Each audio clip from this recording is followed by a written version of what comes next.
പരിശുദ്ധ പരമദിവ്യകാരുണ്യത്തിന് ആരാധനയും സ്തുതിയും പുകഴ്ചയും ഉണ്ടായിരിക്കട്ടെ. പരിശുദ്ധ പരമദിവ്യകാരുണ്യത്തിന് ആരാധനയും സ്തുതിയും പുകഴ്ചയും ഉണ്ടായിരിക്കട്ടെ. പരിശുദ്ധ പരമദിവ്യകാരുണ്യത്തിന് ആരാധനയും സ്തുതിയും പുകഴ്ചയും ഉണ്ടായിരിക്കട്ടെ. നമ്മുടെ ഉടമ്പടിയിലെ ഒത്തിരിയേറെ വിശ്വാസപ്രയോഗ തിരുവസ്തുക്കളുണ്ട്.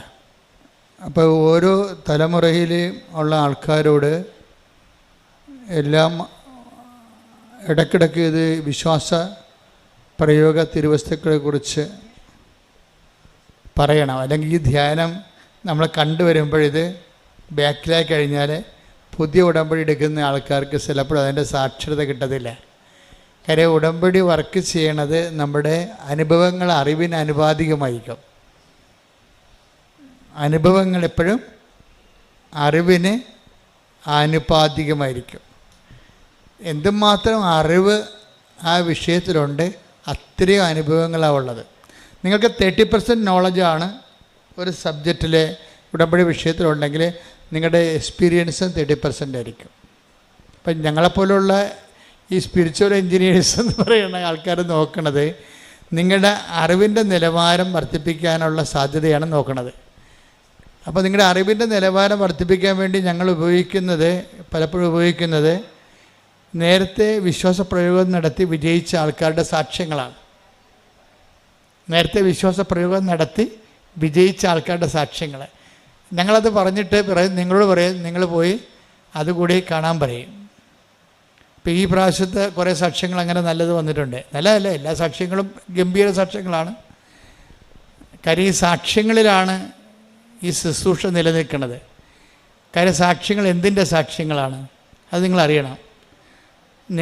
ഇപ്പം നിങ്ങളുടെ ഓരോ ജീവിതത്തിൻ്റെ പ്രശ്നങ്ങൾ പരിഹരിക്കപ്പെടുന്നു എന്നുള്ളത് അത് നിങ്ങളുടെ ഒരു ആധ്യാത്മിക അനുഭവമാണ്.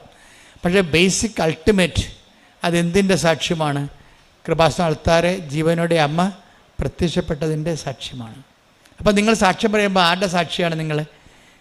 അമ്മയുടെ പ്രത്യക്ഷീകരണത്തിന് ജോസഫച്ചനെ പോലെ ഞങ്ങളും സാക്ഷികളാണ്. അതാണ് സംഭവം. അപ്പോൾ സാക്ഷ്യം പറയുന്നവരെപ്പോഴും മനസ്സിൽ വിചാരിക്കേണ്ടത് നിങ്ങളുടെ ജപ്തി മാറണമേ, പറമ്പ് വിറ്റ് മാറണമേ, കടങ്ങൾ മാറണമേ എന്നല്ല പ്രാർത്ഥിക്കേണ്ടത്. നിങ്ങൾ പ്രാർത്ഥിക്കേണ്ടത് എന്താണ്? അമ്മയുടെ പ്രത്യക്ഷീകരണത്തിന് സാക്ഷിയാക്കി എൻ്റെ കുടുംബത്തെ മാറ്റണമേ. അതാണ് സിമ്പിളാണ്. അത് അല്ല വേറെ നിങ്ങൾ അണ്ടേക്കൊണ്ടേ വളം വെക്കരുത്. ആ റൂട്ടിനാണ് വളം അപ്ലൈ ചെയ്യേണ്ടത്. എന്താ പ്രാർത്ഥിക്കേണ്ടത്? അമ്മയുടെ പ്രത്യക്ഷീകരണത്തിന്റെ സാക്ഷിയായി എൻ്റെ കുടുംബത്തെ മാറ്റണമേ. എന്താ കാര്യം വെച്ച് കഴിഞ്ഞാൽ നിങ്ങൾക്ക് ഉടമ്പടി എടുത്ത വ്യക്തിയോടാണ് ദൈവം കമ്മ്യൂണിക്കേറ്റ് ചെയ്യണത്. പക്ഷെ നിങ്ങളൊരു ഫാമിലി ആയത് കാരണം നിങ്ങൾക്ക് കിട്ടുന്ന അനുഗ്രഹം ഓട്ടോമാറ്റിക്കായിട്ട് ഫാമിലിക്ക് മൊത്തം കിട്ടും, ഇല്ലേ? അപ്പം നിങ്ങൾ വഴിയായിരിക്കും നിങ്ങളുടെ ഭർത്താവോ ഭാര്യയോ മക്കളോ ഒക്കെ പ്രത്യക്ഷീകരണത്തിലേക്ക് ആകർഷിക്കപ്പെടുന്നത്. നിങ്ങൾ വഴിയായിരിക്കും മറ്റുള്ളവരോടത് മാതാവ് പ്രത്യക്ഷപ്പെട്ടു, ദുരന്തമുണ്ടാകാൻ പോണ പ്രാർത്ഥിക്കണമെന്ന് പറഞ്ഞു. അതുകൊണ്ട് നമ്മൾക്ക് ഈ പ്രാർത്ഥന മറ്റുള്ളവരോടും പറയണം. ഈ പ്രാർത്ഥന ആണ് പ്രചരിപ്പിക്കണം. ശരിക്കും പറഞ്ഞാൽ നമ്മുടെ റാലിയൊക്കെ നടത്തുന്നത് എന്തിനു വേണ്ടിയാണ്? ആ 3 ലക്ഷം പേരിലേക്ക് പ്രത്യക്ഷീകരണം പ്രചരിപ്പിക്കുക. അച്ഛനെ ഇപ്പോൾ എല്ലാ രാജ്യങ്ങളിലും പോയി ധ്യാനം നടത്തുന്നുണ്ട്. ഇപ്പോൾ അടുത്തത് സൗദി അറേബ്യയിലാണ്, പിന്നെ ഓസ്ട്രേലിയയിൽ, അങ്ങനെ ഓരോ സ്ഥലങ്ങളിലും. അവിടേക്ക് എന്താ ഇങ്ങനെ പോണതിൻ്റെ കാര്യം? എല്ലാ രാജ്യങ്ങളിലും ഉള്ളവർ പ്രത്യക്ഷീകരണത്തെക്കുറിച്ച് അറിയണം. കാര്യം മലയാള ലോകത്തോടാണ് നമ്മൾ സംവേദിക്കുന്നത്. പക്ഷെ മലയാള ലോകം വളരെ പ്രൊഫൗണ്ടാണ് ഇപ്പോഴ്. പണ്ടത്തെ മലയാള ലോകമല്ല. Almost everybody knows English. They are living among the white people. നമ്മുടെ ജനങ്ങളെല്ലാം വെള്ളക്കാരുടെയും മറ്റ് രാജ്യങ്ങളുടെ കൂടെ താമസിക്കുകയാണ്. സോ നമ്മുടെ ജനങ്ങളെ മാത്രം ഇവാഞ്ചലൈസ് ചെയ്ത് കഴിഞ്ഞാൽ ലോകത്തെ നമുക്ക് ഇവാഞ്ചലൈസ് ചെയ്യാൻ പറ്റുന്ന രീതിയിൽ ദൈവം മലയാളിയെ വളർത്തിയിട്ടുണ്ട്. കൈയടിച്ച് സ്തുതിക്കട്ടെ. ഹല്ലേലൂയ, ഹല്ലേലൂയ, ഹല്ലേലൂയ, ഹല്ലേലൂയ. യേശുവേ നന്ദി. ഹല്ലേലൂയ, ഹല്ലേലൂയ, ഹല്ലേലൂയ.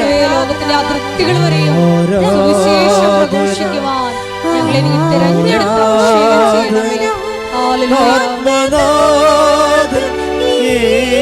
യേശുവേ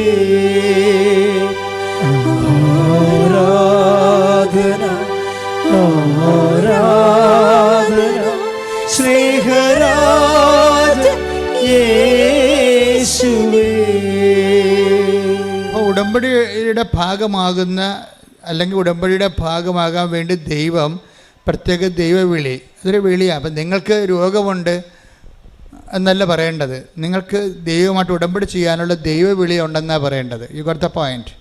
മനസ്സിലായില്ലേ? നിങ്ങൾക്ക് രോഗമുണ്ടെന്നൊന്നും പറഞ്ഞേക്കരുത്. നിങ്ങൾക്ക് അതിൻ്റെ ബേസിൽ നിങ്ങൾക്ക് ജോലിയില്ല എന്ന് നെഗറ്റീവായിട്ടല്ല പറയേണ്ടത്. നിങ്ങൾക്ക് ഈ ഒരു ഇല്ലായ്മ വെച്ചുകൊണ്ട് ദൈവമായിട്ട് ഉടമ്പടി ചെയ്യാനുള്ള ഒരു യോഗ്യതയുണ്ട്. ശ്രുതികട ഹല്ലേലൂയ. ഹല്ലേലൂയ ഹല്ലേലൂയ ഹല്ലേലൂയ ഞങ്ങളുടെ ബലഹീനതകൾ പോരായ്മകളെല്ലാം ഉടമ്പടിക്കുള്ള യോഗ്യതകളാണെന്ന് വെളിപ്പെടുത്തുന്നത്. ഹല്ലേലൂയ യേശുവേ ആരാധന ആരാധന സ്നേഹരാജൻ യേശുവേ. ചില ആൾക്കാർ ജീവിതത്തിൽ പറയും, എൻ്റെ അച്ചോ ഞാൻ അടുത്ത് ആ വിഷയത്തിൽ എൻ്റെ മതിയും കൊതിയും വന്നിരിക്കുകയാണ്. ചിലപ്പോൾ അവർക്ക് ഇൻട്രസ്റ്റ് ഉള്ള കാര്യമായിരിക്കും, ചിലപ്പോൾ ഭക്ഷണം കഴിക്കുന്ന ആൾക്കാരായിരിക്കും, അത് ഭക്ഷണത്തോട് ഇൻട്രസ്റ്റ് ഉള്ള ആളായിരിക്കും, ചിലപ്പോൾ സിനിമയോട് ഇൻട്രസ്റ്റ് ഉള്ള ആളായിരിക്കും, ചിലർക്ക് പാട്ട് കേട്ട് ഇൻട്രസ്റ്റ് ഉള്ള, ചിലർക്ക് കുഞ്ഞുങ്ങളെ വളർത്തുന്നതിൽ ഭയങ്കര ഇൻട്രസ്റ്റ് ഉള്ള ആൾക്കാരുണ്ട്. ഒരു തട്ട് കിട്ടണവരെ നമുക്കെല്ലാം ഇൻട്രസ്റ്റ് ആയിരിക്കും. എല്ലാത്തിലും തട്ടിരിപ്പുണ്ടേ, അറിയാതെ ഒന്നും ചാടി വീടിയാക്കരുത്, അമിതമായ ആവേശം ഒന്നിനും കാണിക്കരുത്. എല്ലാത്തിലും തട്ടിരിപ്പുണ്ട്. എന്താ കാര്യം വെച്ച് കഴിഞ്ഞാൽ, നമ്മുടെ ഭൂമി ദൈവം ഡിസൈൻ ചെയ്തപ്പോൾ സ്വർഗത്തെ പ്രീസപ്പോസ് ചെയ്തുകൊണ്ടാണ് ഡിസൈൻ ചെയ്തിരിക്കുന്നത്. പറഞ്ഞ മനസ്സിലായില്ലേ? നമ്മുടെ ഭൂമിയും അതിലുള്ള മനുഷ്യൻ്റെ വാഴ്വും ദൈവം ക്രമീകരിച്ചപ്പോൾ സ്വർഗത്തെ പ്രീസപ്പോസ് ചെയ്തിട്ടുണ്ടാണ്. അതായത് സ്വർഗത്തെ അവലംബമാക്കിയിട്ടാണ് നമ്മുടെ ഇവിടുത്തെ ജീവിതം ദൈവം ഡിസൈൻ ചെയ്തിരിക്കുന്നത്. അതുകൊണ്ട് തന്നെ നിങ്ങൾക്ക് ഇവിടെ സ്വർഗം ഉണ്ടാക്കാമെന്നുള്ള ഐഡിയ ആ വെള്ളം വാങ്ങി വെച്ചാൽ മതി, നടക്കത്തില്ല. അതുകൊണ്ട് നിങ്ങൾക്ക് എന്നാ പറ്റണമെന്ന് വെച്ച് കഴിഞ്ഞാൽ, നിങ്ങൾ അമിതമായ ആവേശ സ്നേഹങ്ങൾ പിള്ളേരോട് കാണിച്ചാൽ കുറച്ച് കഴിയുമ്പോൾ, അവർ കല്യാണം കഴിച്ച് കഴിയുമ്പോൾ നിങ്ങൾക്ക് അവർ തട്ട് കിട്ടി കഴിയുമ്പോൾ മനസ്സിലാവും, വെറുതെ ആവശ്യമില്ലാതെ അതൊക്കെ എല്ലാത്തിനും. ഇത് തന്നെ ഭർത്താവിനോട് കാണിക്കുന്ന സ്നേഹവും, ഇത് തന്നെ ഭാര്യയോട് കാണിക്കുന്ന സ്നേഹവും, ഇനി നിങ്ങളുടെ പ്രൊഫഷനോട് കാണിക്കുന്ന സ്നേഹവും എല്ലാം ദൈവത്തിൻ്റെ സ്നേഹത്തെ കണ്ടറിയണവരെ ബാക്കി എന്തിനും നമുക്ക് മതിയും കൊതിയും വരും, തീർന്നെന്ന് പോകും. ആൾക്കാർ പറയും, ഓ മതിയും കൊതിയും തീർന്ന്. എന്നിട്ട് അങ്ങനെ നിങ്ങൾ തലയെ കൈ വെച്ചുകൊണ്ട് പറയും, ഓ അതിന് ഞാൻ മതിയും കൊതിയും തീർന്നിരിക്കണമെന്ന് പറയും. എന്താ ഭൂമിയുടെ അവസ്ഥ അതാ. ഇനി മതിയും കൊതിയും തീരാത്ത ഒരു സംഭവം എന്ന് പറയുന്നത് ദൈവത്തോടുള്ള സ്നേഹമാണ്. ഞാൻ നിങ്ങളോട് പറയുന്നു, നിങ്ങൾ ഉടമ്പടി ചെയ്യുന്നു, നിങ്ങളുടെ വിശ്വാസം വേണമെന്ന് ഞാനൊരിക്കലും പറയില്ല. You must not have faith. നിങ്ങൾക്ക് വിശ്വാസം ആവശ്യമില്ല, കാര്യം ദൈവത്തിന് അത് ആവശ്യമില്ലാത്തത് കൊണ്ടാണ്. നിങ്ങൾക്ക് വിശ്വാസം ആവശ്യമില്ല, എന്താ കാര്യം? ദൈവത്തിനത് ആവശ്യമില്ലാത്തത് കൊണ്ടാണ്. എന്താ കാര്യം? നമ്മുടെ വിശ്വാസത്തിലല്ല ദൈവം ജീവിക്കുന്നത്, ആണോ? അല്ല. നമ്മുടെ വിശ്വാസത്തിലേക്ക് ദൈവം ഉണ്ടാകുക. അപ്പം നമ്മുടെ വിശ്വാസത്തിലല്ല ദൈവത്തിൻ്റെ നിലനിൽപ്പ്. പിന്നെ എന്താ നമുക്ക് വേണ്ടത്? വിശ്വാസം ഒരു കിൻഡർ ഗാർട്ടൻ പരിപാടിയാണ്. എന്ന് വെച്ച് കഴിഞ്ഞാൽ നഴ്സറി കുഞ്ഞുങ്ങൾ ഇല്ലേ, മാങ്ങ എന്നൊരു പടം കാണിച്ചിട്ട് അവിടെ മാംഗോ എന്ന് എഴുതി വെക്കും അല്ലേ? അതാണ് വിശ്വാസത്തിൻ്റെ നിലവാരം. അത്രേ ഉള്ളൂ. എ ബി സി ഡി നോളജാണ് വിശ്വാസം എന്ന് പറയണത്. നിങ്ങൾ ഓരോ കാര്യം ചെയ്യുമ്പോഴും ഉടമ്പടി ഇതൊന്നും വർക്കൗട്ട് ചെയ്ത്, വിശ്വാസം ഒന്നും ഉടമ്പടി വർക്കൗട്ട് ചെയ്തില്ല. എന്ന് വെച്ച് കഴിഞ്ഞാൽ ഉടമ്പടിയിൽ ഉപയോഗിക്കുന്നത്, ഇപ്പം നമ്മൾ അച്ഛനെപ്പോഴും പറയത്തില്ലേ, മണ്ണെണ്ണ, ചില സ്റ്റൗവിലൊക്കെ മണ്ണെണ്ണ മതി അല്ലേ? വിറകുണ്ട്, നമ്മൾ വിറക് ഉപയോഗിച്ചിരുന്നതാണ്. അതിനുശേഷം നമ്മൾ മണ്ണെണ്ണ സ്റ്റൗവൊക്കെ ഉപയോഗിക്കാൻ തുടങ്ങി ഇല്ലേ? അപ്പോൾ അതിന് ശേഷമാണ് നമ്മൾ പിന്നീട് ഗ്യാസിലോട്ടൊക്കെ കൺവേർട്ട് ചെയ്ത് വന്നു. പിന്നീട് അത് കറണ്ടിലേക്ക്. അപ്പോൾ ഊർജത്തിൻ്റെ സ്രോതസ്സുകൾ വ്യത്യാസപ്പെടുന്നുണ്ടല്ലേ? ആദ്യം വിറക്, പിന്നെ മണ്ണെണ്ണ, പിന്നെ അത് കഴിഞ്ഞിട്ട് ശേഷം നമ്മൾ ഗ്യാസ് ഉപയോഗിച്ചു, ഇപ്പോൾ നമ്മൾ കറണ്ട് ഉപയോഗിക്കുന്നു. അപ്പോൾ ഊർജ്ജം ഇങ്ങനെ മാറി, പെട്ടെന്നാണ് ഈ ഊർജ്ജമാറ്റം അടുക്കളയിൽ സംഭവിക്കുന്നത്. ഇതുപോലെ തന്നെയാണ് ഈ ഉടമ്പടിയിൽ വരുമ്പോൾ നമ്മൾ വിറക് ഉപയോഗിക്കാൻ പറ്റത്തില്ല, പണ്ടത്തെ വിശ്വാസം ഉപയോഗിക്കാൻ പറ്റത്തില്ല. അതിന് കുറേ കരിയും പുകയൊക്കെ ഉണ്ടാകും, അതാണ് പ്രശ്നം. പിന്നെ അതിൻ്റെ അകത്ത് ഉപയോഗിക്കുന്നത് പ്രത്യാശയമല്ല, അതിൻ്റെ അകത്ത് നമുക്ക് ഇത് കഴിഞ്ഞ് പിന്നെ മണ്ണെണ്ണ ഉപയോഗിക്കാൻ പറ്റണം. അതിൻ്റെ അകത്ത് ഉപയോഗിക്കുന്നത് അതായത് റിഫൈൻഡ് ലവ് ആണ്. ലവ് അല്ല ശരിക്കും പറഞ്ഞാൽ ഉടമ്പടി ഉപയോഗിക്കേണ്ടത്, റിഫൈൻഡ് ലവ് ആണ്. റിഫൈൻഡ് ലവ് എന്ന് പറഞ്ഞാൽ എന്താണ്? ശുദ്ധീകരിച്ച സ്നേഹം. പറഞ്ഞ മനസ്സിലായില്ലേ? റിഫൈൻഡ് ലവ്, ശുദ്ധീകരിച്ച സ്നേഹം. ഈ ശുദ്ധീകരിച്ച സ്നേഹമാണ് നമ്മൾ ഉടമ്പടിയിൽ ഉപയോഗിക്കേണ്ടത്. അപ്പോഴാണ് ഈ സാധനം പെട്ടെന്ന് കത്തണത്.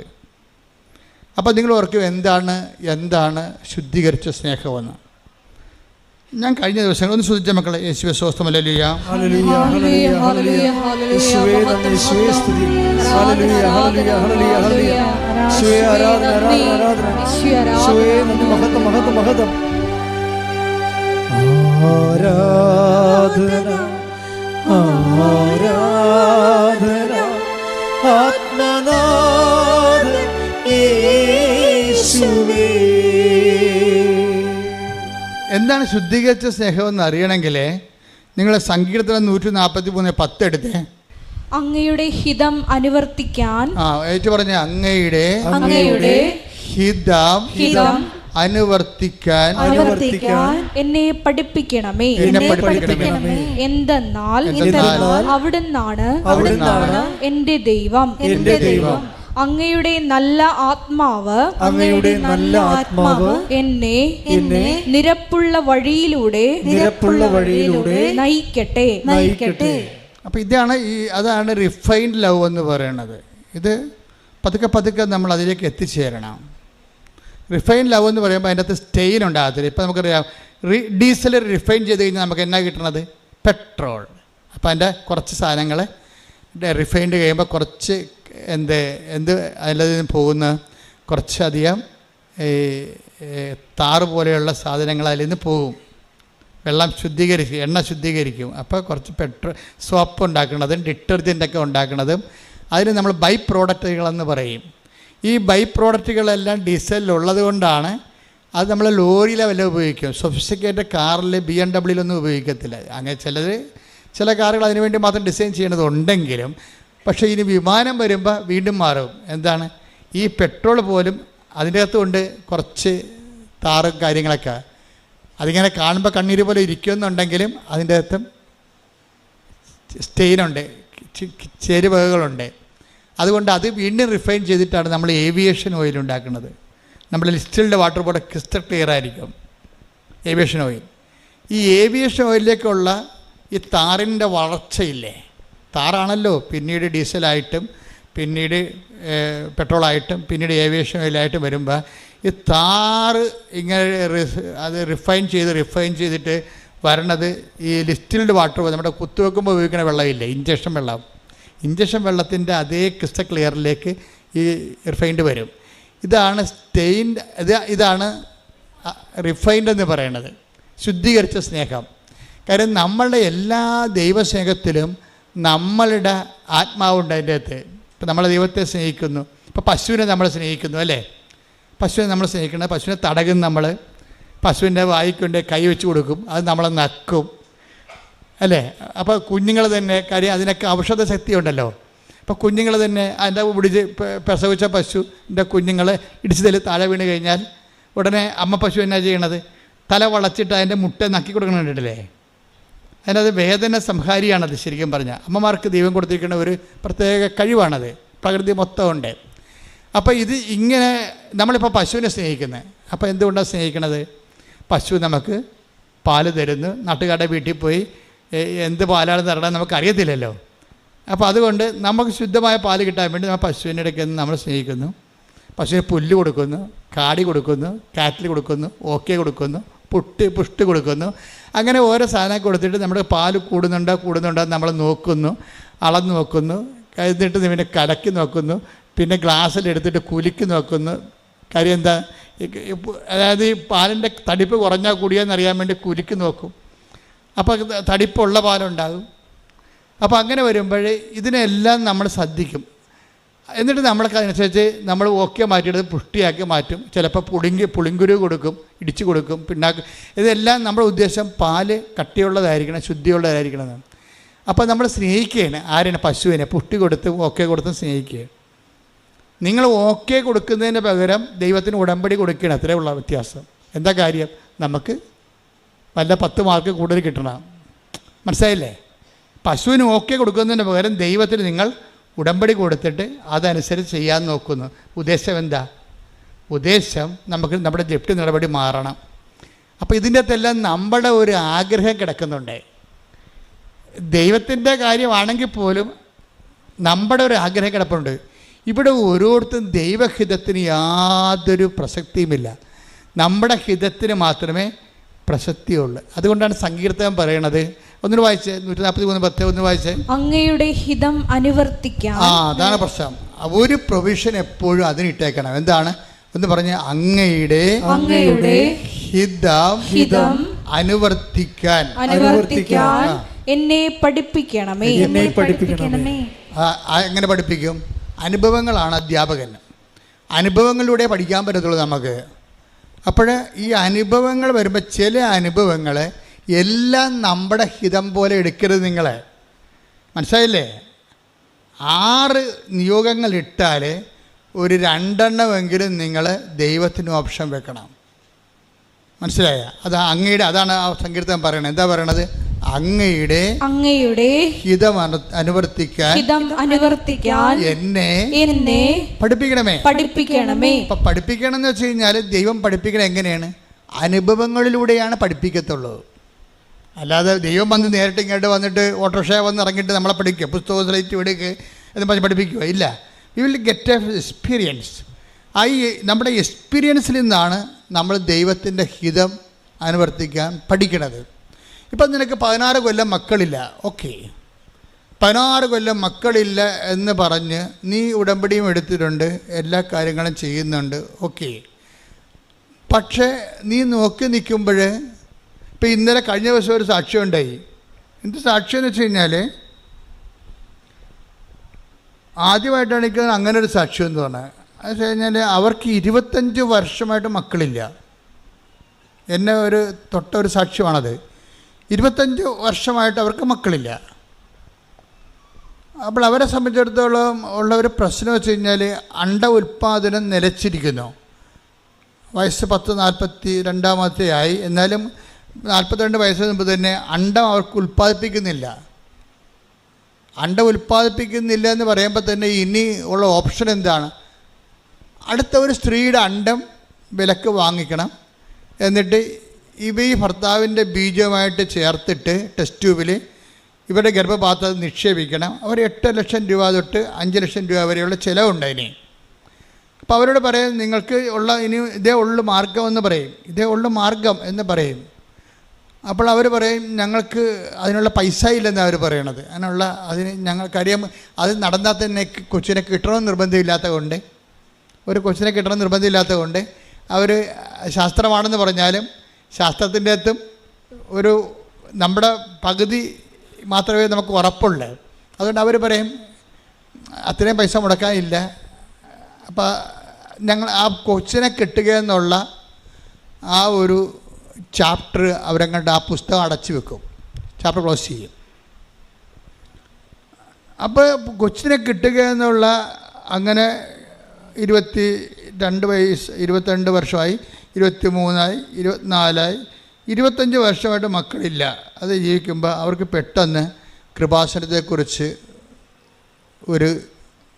ആരോ വന്ന് അവരോട് പറയും കൃപാസനത്തിൽ ഇങ്ങനെ മാതാവ് കുറേ അത്ഭുതങ്ങൾ ചെയ്യുന്നുണ്ട്. അത്രയേ ഉള്ളൂ. ഫസ്റ്റ് ന്യൂസ് അതാണ്. അപ്പോൾ അവരെ സംബന്ധിച്ചിടത്തോളം അവർ ഇവിടെ വന്ന് അത് യൂട്യൂബിൽ കയറി നോക്കുമ്പോൾ അതെല്ലാം സത്യമാണെന്ന് മനസ്സിലാകുമ്പോൾ അവർക്കും തോന്നും എന്നാൽ ഒന്ന് പോയി നോക്കാമെന്ന് പറയും. അവരങ്ങനെ പോയി നോക്കാൻ വേണ്ടി ആദ്യം വന്ന് ഇവിടെ കണ്ടു കേട്ടു, അവർ പോയി. പിന്നീട് ഒരു പ്രാവശ്യം കൂടി വരാൻ തോന്നി, അങ്ങനെ വന്നു. അവർ ഉടമ്പടി എടുത്തതിന് ശേഷം ഇവർ ചെയ്തുകൊണ്ടിരുന്നത് ഉടമ്പടി തൈലം എടുത്തിട്ട് എപ്പോഴും വയറ്റെ പുരട്ടിക്കൊണ്ടിരിക്കും. വയറ്റെ പുരട്ടി ആ 1 മാസം പുരട്ടി കഴിഞ്ഞപ്പോൾ തന്നെ അവർ പ്രഗ്നൻ്റായി. അപ്പോൾ എല്ലാവരും പറഞ്ഞ് ഡോക്ടറും പറഞ്ഞു ഇത് ഭയങ്കര പ്രയാസം, ഇത് കൊച്ചിനെ കിട്ടുമെന്ന് അറിയത്തില്ല. അപ്പോൾ ഈ അമ്മ മാത്രം ഉറപ്പിച്ച് നിൽക്കും. എന്താ കാര്യം?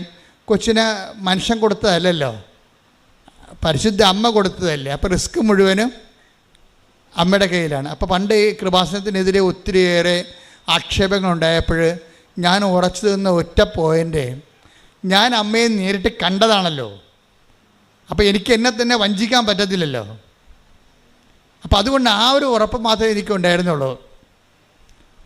നിങ്ങൾക്ക് കിട്ടിയ സാക്ഷ്യങ്ങളെന്നൊക്കെ പറഞ്ഞത് വേണമെങ്കിൽ ആർക്ക് വേണമെങ്കിൽ എഴുതി തള്ളാം, പക്ഷേ ചില സാക്ഷ്യങ്ങൾ. പക്ഷേ എന്നെ സംബന്ധിച്ചിടത്തോളം ഇവിടെ നിൽക്കുന്ന സമയത്ത് തന്നെ ആരോ പുറകെ നിൽക്കണമെന്ന് എനിക്ക് തോന്നി. ഞാൻ തിരിഞ്ഞു നോക്കുകയും കാണുന്നത് ഇതുപോലെ സിൽവർ ഗ്രേയിൽ സമയഘടികാരം നെഞ്ചിൽ ചാർത്തിയാണ് അമ്മ നിൽക്കുന്നത്. 10:08 സൂചി കാണിക്കുന്നുണ്ട്. അപ്പം ഞാൻ ഉടനെ, എനിക്ക് പേടിയൊന്നും തോന്നിയില്ല, വിസ്മയമാണ് തോന്നിയത്, സന്തോഷമാണ് തോന്നിയത്. ഞാൻ അതുപോലെ തിരിഞ്ഞ ആൾക്കാരോട് പറഞ്ഞു, ദേ അമ്മ നിൽക്കുന്നു, കയ്യിൽ നെഞ്ചത്ത് എന്തോ ക്രോക്കിരിപ്പുണ്ട്, 10:08 സൂചി കാണിക്കുന്നുണ്ട്. ഈ 10:08 എന്നൊക്കെ ഞാനിങ്ങനെ കണ്ണട വെച്ച് നോക്കിയതൊന്നുമല്ല. ഒറ്റ ലുക്കിൽ അതിൻ്റെ മുഴുവൻ ജ്ഞാനം ദൈവം എൻ്റെ ഹൃദയത്തിലേക്ക് തന്നതാണ്. അമ്മ ചുണ്ടുകൊണ്ടിങ്ങനെ സ്വരത്തിൽ പറഞ്ഞൊന്നുമല്ല. ഞാനിങ്ങോട്ട് തിരികെ ജനങ്ങളോട് പറയണത് മുഴുവനും എന്തോ ദുരന്തമുണ്ടാകാൻ പോകുന്നു, പ്രാർത്ഥിക്കണമെന്നാണ്. അമ്മ സ്വരത്തിൽ പറഞ്ഞ അല്ലത്. അമ്മ നിൽക്കണതിൻ്റെ ആ ഒരു ഒറ്റ ഗ്ലാൻസിൽ തന്നെ എനിക്ക് അത് എൻ്റെ മനസ്സിൽ തർജ്ജമ ചെയ്ത് കിട്ടിയതാണ്. സെക്കൻഡുകൾക്ക് ഒരു സെക്കൻഡിൻ്റെ 1000-1 അംശത്തിൻ്റെ ആ സമയ ചുരുക്കത്തിലാണ് ഇത്രയും കാര്യങ്ങൾ സംഭവിക്കണത്. ഞാൻ ആൾക്കോട് പറയണത് എന്തോ ദുരന്തമുണ്ടാകാൻ പോണ്, പ്രാർത്ഥിക്കണം. ഇപ്പോൾ ഇന്ന് യേശുദാസൻ എന്താ പറഞ്ഞത്? കാന്തിക വലയത്തിൻ്റെ പ്രത്യേകത കാരണം ഭൂമിയുടെ അച്ചുതണ്ട് എന്ന് പറയുന്ന ആ സാങ്കല്പിക സംഭവം തിരിഞ്ഞിരിക്കുകയാണ്. 23 37 മാറിയെന്ന് പറയുമ്പോൾ ഭൂമിയിൽ ചൂട് കൂടിയെന്ന അർത്ഥം, ചൂട് കൂടി. അപ്പോൾ ഇനി നിലച്ചരിയാ സമയത്ത് വെള്ളം ആവിയായി മേലോട്ട് പോവുകയും പൊത്തോന്ന് പറഞ്ഞ് മഴയായി നമ്മുടെ തലയെ വന്ന് വീഴുകയും ചെയ്യും, പ്രളയം ഉണ്ടാകുകയും ചെയ്യും. ഓൾറെഡി നമ്മൾ 2 പ്രളയം കഴിഞ്ഞതിനുള്ളിൽ അമ്മ പ്രത്യക്ഷപ്പെട്ടതിന് ശേഷം. അപ്പോഴങ്ങനെ വരുമ്പോൾ ദുരന്തങ്ങൾ ഇങ്ങനെ വന്നുകൊണ്ടിരിക്കുകയാണ്, ഓരോ സംഭവങ്ങളും. കഴിഞ്ഞ ദിവസങ്ങളിൽ ഞാനൊരു ക്യാപ്റ്റൻ വർഗീസ് മാത്യുവിനെ കണ്ടു. അപ്പം അദ്ദേഹത്തിൻ്റെ ഒരു സബ്ജക്റ്റ് എന്ന് പറയണത്, അതിന് സബ്ജക്റ്റ് അത് നേവിയിലെ ഒരു ഉദ്യോഗസ്ഥനാണ്, കപ്പലിൽ ജോലി ചെയ്യുന്ന ഇന്ത്യൻ നേവിയുടെ ഒരു ഓഫീസറാണ്, ഉയർന്ന ഓഫീസറാണ്. അപ്പം അദ്ദേഹം ഉടമ്പടി എടുത്തിട്ടുണ്ട്, അമ്മ എടുത്തിട്ടുണ്ട്, അദ്ദേഹത്തിൻ്റെ പ്രായമായ അമ്മ എടുത്തിട്ടുണ്ട്, അപ്പനെടുത്തിട്ടുണ്ട്. അപ്പോൾ ഒരു ഉടമ്പടി ഫാമിലിയാണ്. അപ്പോൾ അദ്ദേഹം കഴിഞ്ഞ ദിവസം എന്നെ കാണാമെന്ന് പറഞ്ഞു, ഞാനൊരു പുതിയ പ്രോജക്റ്റിലേക്ക് പോവുകയാണ്, ഒരു PhD പ്രോജക്റ്റിലോട്ട് പോവുകയാണ്. സബ്ജക്റ്റ് എന്ന് പറയണത് national security and climate change ആണ് എൻ്റെ സബ്ജക്റ്റ് എന്ന് പറയും. ക്ലൈമറ്റ് ചേഞ്ച് എന്ന് വെച്ച് കഴിഞ്ഞാൽ കാലാവസ്ഥ വ്യതിയാനവും ദേശീയ സുരക്ഷയുമാണ് എൻ്റെ സബ്ജക്റ്റ് എന്ന്. അപ്പം നേവിക്കാരുടെ സബ്ജക്റ്റ് എപ്പോഴും ദേശീയ സുരക്ഷയുമായ. അപ്പം ഞാൻ സാറിനോട് ചോദിച്ചേ, ഇതെങ്ങനെയാണ് ഈ കാലാവസ്ഥ വ്യതിയാനവും ദേശീയ സുരക്ഷയുമായിട്ട് ബന്ധപ്പെടുത്തണമെന്ന് ചോദിച്ചത്. അപ്പോൾ പുള്ളിക്കാരൻ പറയണം, ഇപ്പോൾ കാലാവസ്ഥ വ്യതിയാനം എന്ന് പറയുമ്പോൾ ചൈനയുടെ കപ്പൽ പണ്ട് നമ്മുടെ ഇന്ത്യൻ സമുദ്രത്തിൽ കൂടിയാണ് പോയിക്കൊണ്ടിരുന്നത്. ഇപ്പം ചൈനയുടെ കപ്പൽ ഇപ്പോൾ കാനഡയിൽ നിന്ന് എടുക്കുന്ന ചരക്കുകൾ റഷ്യയുടെ വടക്ക് വശത്ത് കൂടി, അവിടെ മലയായിരുന്നു, ഇപ്പോൾ അവിടെ മലയില്ലാത്ത കാരണം ചൈന ഐസ് ബ്രേക്ക് ചെയ്യുന്ന പുതിയ കപ്പലുണ്ടാക്കിയിട്ട് ഈ ഐസിൻ്റെ അകത്ത് കൂടിയാണ് വരണത്. ഐസിൻ്റെ പണ്ടത്തെ കട്ടിയും മലയൊന്നും ഇല്ല. ടൈറ്റാനിക്കിനൊക്കെ ഇടിച്ചത് കറുത്ത അറ്റ്ലാന്റിക്കിലെ മഞ്ഞ് കട്ടമൊന്നും കടലിലില്ല. കടലിങ്ങനെ വെള്ളം പോലെ ആയിപ്പോയി. ദാറ്റ് മീൻസ് ഭൂമിക്ക് നല്ലവണ്ണം പനി വരുന്നുണ്ട്. ടെമ്പറേച്ചർ ഭൂമിയുടേത് 15 ആയിരുന്നു, ഇപ്പോൾ 17 ആയെന്ന് പറഞ്ഞു. അപ്പോൾ 15-17 ആയെന്ന് എങ്ങനെയായതാണ്? പണ്ട് 200 കൊല്ലം കൊണ്ട് 1.1 ടെമ്പറേച്ചർ കൂടിയത്. അതിന്ന് 20 കൊല്ലം കൊണ്ട് 2 പോയിൻ്റ് കൂടിയിരിക്കുകയാണ്. 0.1 ടെമ്പറേച്ചർ കൂടിയത് 200 കൊല്ലം മുമ്പ്. ഇപ്പോഴത് 20 കൊല്ലം കൊണ്ട് 2 പോയിൻ്റ് കൂടി. വെച്ചാൽ 15 എന്നുള്ള ഭൂമിയുടെ സ്വാഭാവികമായ കോമൺ ടെമ്പറേച്ചർ 17 വന്നപ്പോൾ ധ്രുവപ്രദേശങ്ങൾ ഉരുകാൻ തുടങ്ങി. അപ്പം അങ്ങനെ വന്നു കഴിഞ്ഞാൽ തീരദേശത്ത് വെള്ളം കയറും. തീരദേശത്ത് വെള്ളം കയറി കഴിഞ്ഞാൽ ജനങ്ങളെ മാറ്റിപ്പാർപ്പിക്കേണ്ടി വരും. മാറ്റിപ്പാർപ്പിക്കേണ്ടി വന്നാൽ ആലപ്പുഴക്കാരെ കൊണ്ട് കോട്ടയത്ത് താമസിപ്പിക്കേണ്ടി വരും. അപ്പോൾ പിന്നെ ആലപ്പുഴ ആര് താമസിക്കും? അതാണ് പ്രശ്നം. ആലപ്പുഴ ആര് താമസിക്കും? ആലപ്പുഴ വേലിയിറക്കം വരുമ്പോൾ ഈ വേലി ഇറക്കം ഉണ്ടല്ലോ, ലൂണാറാണല്ലോ സംഭവം, ചന്ദ്രനാണല്ലോ വെള്ളത്തെ വെള്ളത്തെ കേന്ദ്രീകരിക്കുന്നതും വിടുന്നതും ആകർഷണം വേലി ചന്ദ്രഭൂമിയുടെ അടുത്തേക്ക് വരുമ്പോൾ വെള്ളം എല്ലാം കൂടി ചന്ദ്രൻ്റെ അടുത്തേക്ക് ചെല്ലും. അപ്പോൾ വേലി ഇറക്കം ഉണ്ടാവും. അപ്പോൾ വേറെ സ്ഥലത്ത് വെള്ളി കയറ്റം ഉണ്ടാവും. ചന്ദ്രൻ അവിടെ നിന്ന് മാറി പുറകോട്ട് വരുമ്പോൾ വെള്ളം താഴേക്ക് ഇറങ്ങി വരും. അപ്പോൾ 6 മണിക്കൂറാണ് ചന്ദ്രൻ്റെ മാറ്റം വരണത്. ഈ മാറ്റത്തിനുള്ളിൽ ആൾക്കാർ ഒഴിഞ്ഞുപോയ 12 കിലോമീറ്ററിലേക്ക് ഭീകരന്മാർ വരുമെന്നാണ് അവർ പറയണത്.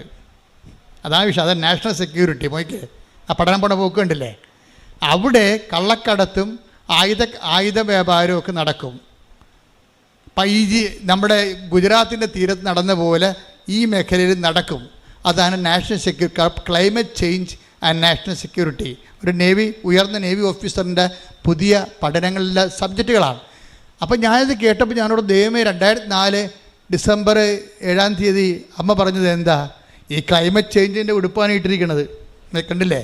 സിൽവർ ഗ്രേ കാർമേഘത്തിൻ്റെ കളറ്. എന്താണ്? ദുരന്തം ഉണ്ടാകാൻ പോണ്. പ്രാർത്ഥിക്കണം. ഈ പ്രത്യക്ഷീകരണത്തിൻ്റെ ഇന്ന് മുതൽ ഡിസംബർ 1-ാം തീയതി മുതൽ ആരംഭിക്കുകയാണ്. പ്രത്യക്ഷീകരണത്തിൻ്റെ ആ സന്ദേശം കൈമാറുന്ന ഇന്ന് മുതൽ ഡിസംബർ 7-ാം തീയതി വരെ ഉള്ള ദിവസങ്ങൾ നമുക്ക് പ്രാർത്ഥനയുടെ ദിവസങ്ങളാണ്. കാര്യം ദൈവം പറഞ്ഞിട്ട് ജനങ്ങളുടെ ജീവനും സ്വത്തും സംരക്ഷിക്കുക. നമുക്കിന്ന് യേശുദാസൻ പറഞ്ഞില്ലേ, ദൈവത്തിന് എല്ലാവരോടും പറയാൻ പറ്റത്തില്ല. ആരോട് പറയാൻ പറ്റും? ഈ ഭൂമിയിൽ 800 കോടി ജനങ്ങളുണ്ടെങ്കിൽ ഒരു 10-200 കോടിക്ക് മാത്രമേ ദൈവത്തിനെക്കുറിച്ച് ഒരു വിശ്വാസമുള്ളൂ. ബാക്കി 600 കോടിക്കും വിശ്വാസമില്ല. അപ്പോൾ വിശ്വാസം ഇല്ലാത്തവരോട് ദൈവം എന്ത് പറയാനാ? അപ്പോൾ വിശ്വാസം ഉള്ളവരോട് പറയുമ്പോഴേ ആ വിശ്വാസം ഉള്ളവരുടെ ഉത്തരവാദിത്വം ഈ ബാക്കി 600 കോടിയെ കൂടി സംരക്ഷിക്കേണ്ട വലിയ ഉത്തരവാദിത്വമാണ്. മനസ്സിലായില്ലേ? അതുകൊണ്ട് തന്നെ ഈ ദുരന്തത്തിൻ്റെ സന്ദേശം ഒരു ആഗോള സന്ദേശമാണിത്. അതാണ് സമയം കുറഞ്ഞിരിക്കുന്നു എന്നുള്ള സൂചനയാണ് സമയഘടികാരം നെഞ്ചിൽ ചാർത്തിയത്. ഇതൊന്നും സത്യം പറഞ്ഞാൽ അന്ന് എനിക്ക് അറിയാൻ പാടില്ലായിരുന്നു. ഇന്നിപ്പോൾ അമ്മ പറഞ്ഞതിന് ശേഷം സംഭവിക്കുന്ന ഓരോ സംഭവങ്ങളെക്കുറിച്ചൊക്കെ കാണുമ്പോഴാണ് സമയച്ചുരുക്കം കാണിക്കുന്ന ആളാണ് അമ്മ. സമയത്തിൻ്റെ അധികാരിയാണ്, സഞ്ചാരി മാതാവാണ്. ഓരോ സ്ഥലത്തും ദുരന്തം ഉണ്ടാകാൻ പോകുന്ന സ്ഥലത്ത് വിശ്വാസ ദുരന്തമായാലും ജീവിത ദുരന്തമായാലും യുദ്ധങ്ങളിലൂടെ ഉണ്ടാകുന്ന ദുരന്തമായാലും വിശ്വാസ പരാജയമായാലും വിപ്ലവമായാലും ഒക്കെ എവിടെയാണ് വിശ്വാസം തകർക്കപ്പെടുന്നത് അവിടെ അമ്മയുടെ സാന്നിധ്യമുണ്ട്. അതാണ് സഞ്ചാരം എന്ന് പറയണത്. സഞ്ചാരി മാതാവ് സമയത്തിൻ്റെ അധികാരി എന്ന് പറയണത്. മാതാവ് ബേസിക്കായിട്ട് സഞ്ചാരിയാണ്. പക്ഷേ കൃപാസന്ധ്യ വരുമ്പോൾ സമയത്തിൻ്റെ കൂടി അധികാരിയായിട്ടത് മാറുന്നു. എന്താണ്? സമയമായില്ല എന്നല്ല ഈശോ പറയണത്. കാനായില്ലേ? അപ്പോൾ അമ്മ എന്താ പറയണത്? അവൻ പറയണ പോലെ ചെയ്തുകൊണ്ട് സുവിശേഷ വിഹിതമായി ജീവിച്ചുകൊണ്ട് ദൈവത്തിൻ്റെ ഇടപെടലിൻ്റെ സമയം ചുരുക്കാൻ പറയുകയാണ്. അതാണ് ഉടമ്പടി. കൈയടിച്ച് ശ്രദ്ധിക്കട്ടെ. ഹല്ലേലൂയ, ഹല്ലേലൂയ, ഹല്ലേലൂയ, ഹല്ലേലൂയ, ഹല്ലേലൂയ, ആരാധന യേശുവേ, നന്ദി യേശുവേ, മഹത്വം. ശ്രദ്ധിക്കട്ടെ. ഹല്ലേലൂയ, ഹല്ലേലൂയ, ഹല്ലേലൂയ, യേശുവേ നന്ദി. ഹല്ലേലൂയ, ഹല്ലേലൂയ, ഹല്ലേലൂയ, ഹല്ലേലൂയ, യേശുവേ ആരാധന. ഹല്ലേലൂയ, ഹല്ലേലൂയ. സഞ്ചാരി മാതാവേ, കൃപയുടെ കൂടാരമേ, വാഗ്ദാന പേടകമേ, കൃപാസനത്തിൻ്റെ അമ്മേ, സഞ്ചാരി മാതാവേ, സഞ്ചാരി മാതാവേ, കൃപയുടെ കൂടാരമേ, വാഗ്ദാന പേടകമേ, കൃപാസനത്തിൻ്റെ അമ്മേ. പരിശുദ്ധ പരമദിവ്യകാരുണ്യത്തിന് നേരവും ആരാധനയും സ്തുതിയും പുകഴ്ചയും ഉണ്ടായിരിക്കട്ടെ. പരിശുദ്ധ പരമദിവ്യകാരുണ്യത്തിന് നേരവും ആരാധനയും സ്തുതിയും പുകഴ്ചയും ഉണ്ടായിരിക്കട്ടെ. പരിശുദ്ധ പരമദിവ്യകാരുണ്യത്തിന് നേരവും ആരാധനയും സ്തുതിയും പുകഴ്ചയും ഉണ്ടായിരിക്കട്ടെ. ഞാനീ പറഞ്ഞത് കേട്ട് റിയൽ എസ്റ്റേറ്റുകാരെ സ്ഥലം എടുക്കാൻ വേണ്ടി കടപ്പുറത്ത് വരരുത് കേട്ടോ, ഓടിച്ചിടുവേ. ഇത് വർഷങ്ങൾക്ക് ശേഷം സംഭവിക്കുന്ന വിഷയങ്ങളാണ്. അല്ല, നിങ്ങൾ ആരും ഇത് കണ്ടിട്ട് ഇപ്പം തന്നെ വന്ന് കടപ്പുറത്ത് സ്ഥലം എടുത്തേക്കാന്ന് വിചാരിക്കരുത്. പാവത്തങ്ങളോട് സമാധാനം ജീവിക്കട്ടെ. ഈ തലമുറയിലും അടുത്ത തലമുറയിലും ഈ പ്രശ്നങ്ങളൊന്നുമില്ല. പതുക്കെ ഉണ്ടാകുന്ന ചില വിഷയങ്ങളെക്കുറിച്ച് ഗവൺമെൻറ് പഠിക്കുന്നു എന്നുള്ളതാണ് സൂചന. പക്ഷേ നമ്മുടെ സബ്ജക്റ്റ് എന്താണ്? അമ്മ ഇതിക്ക് മുമ്പ് നേരത്തെ പറഞ്ഞിരിക്കുന്നു, നമുക്ക് പ്രാർത്ഥിക്കാൻ സമയമുണ്ട്. ഈ വിജയകുമാർ ചില സമയത്ത് പറയും, എന്താ അച്ഛാ നമ്മൾ കർത്താവിൻ്റെ കൂടെ നിന്നിട്ട് എന്താണ് all the problems are always in queue എന്ന് വിജയകുമാർ എന്നോട് ചോദിക്കും. എന്ന് വെച്ച് കഴിഞ്ഞാൽ എന്തുകൊണ്ടാണ് പ്രശ്നങ്ങൾ എപ്പോഴും ഇങ്ങനെ ക്യൂവിൽ നിൽക്കണമെന്ന് ചോദിക്കും. അപ്പം ഞാൻ പറഞ്ഞു, ഇപ്പം എന്നാ പറ്റി? ഇപ്പം ആ സ്ഥലം എടുത്തവൻ ഞാൻ എൻ്റെ സ്ഥലത്തിൻ്റെ അടുത്ത് അത് അവിടെ സ്ഥലം റെസിഡൻഷ്യൽ ഏരിയ അല്ല, അല്ല എൻ്റെ അടുത്ത് റെസിഡൻഷ്യൽ ഏരിയ ഉണ്ട്, അതുകൊണ്ട് ഇത് സ്ഥലം കോറി സ്ഥലമാണ്, അതുകൊണ്ട് ഈ സ്ഥലം സ്വകാര്യ വ്യക്തിയിലെടുക്കരുത്, ഗവൺമെൻറ്റിൻ്റെ പ്രൊജക്റ്റിലുള്ള ഏരിയ ആണെന്ന് പറഞ്ഞിട്ട് കേസ് കൊടുത്തിരിക്കുകയാണ്, അപ്പോൾ എൻ്റെ കാശെല്ലാം പോയെന്ന് പറഞ്ഞു. അപ്പോൾ ഞാൻ സാറിനോട് ചോദിച്ചൊരു കാര്യം എന്ന് വെച്ച് കഴിഞ്ഞാൽ എന്തുമാത്രം ടൈമുണ്ട് ബാക്കിയെന്ന് ചോദിച്ചു. ആ കേസ് നിലവിൽ വരാൻ ഇത് നടപ്പിൽ വരാൻ എന്തുമാത്രം സമയമുണ്ടെന്ന് ചോദിച്ചു.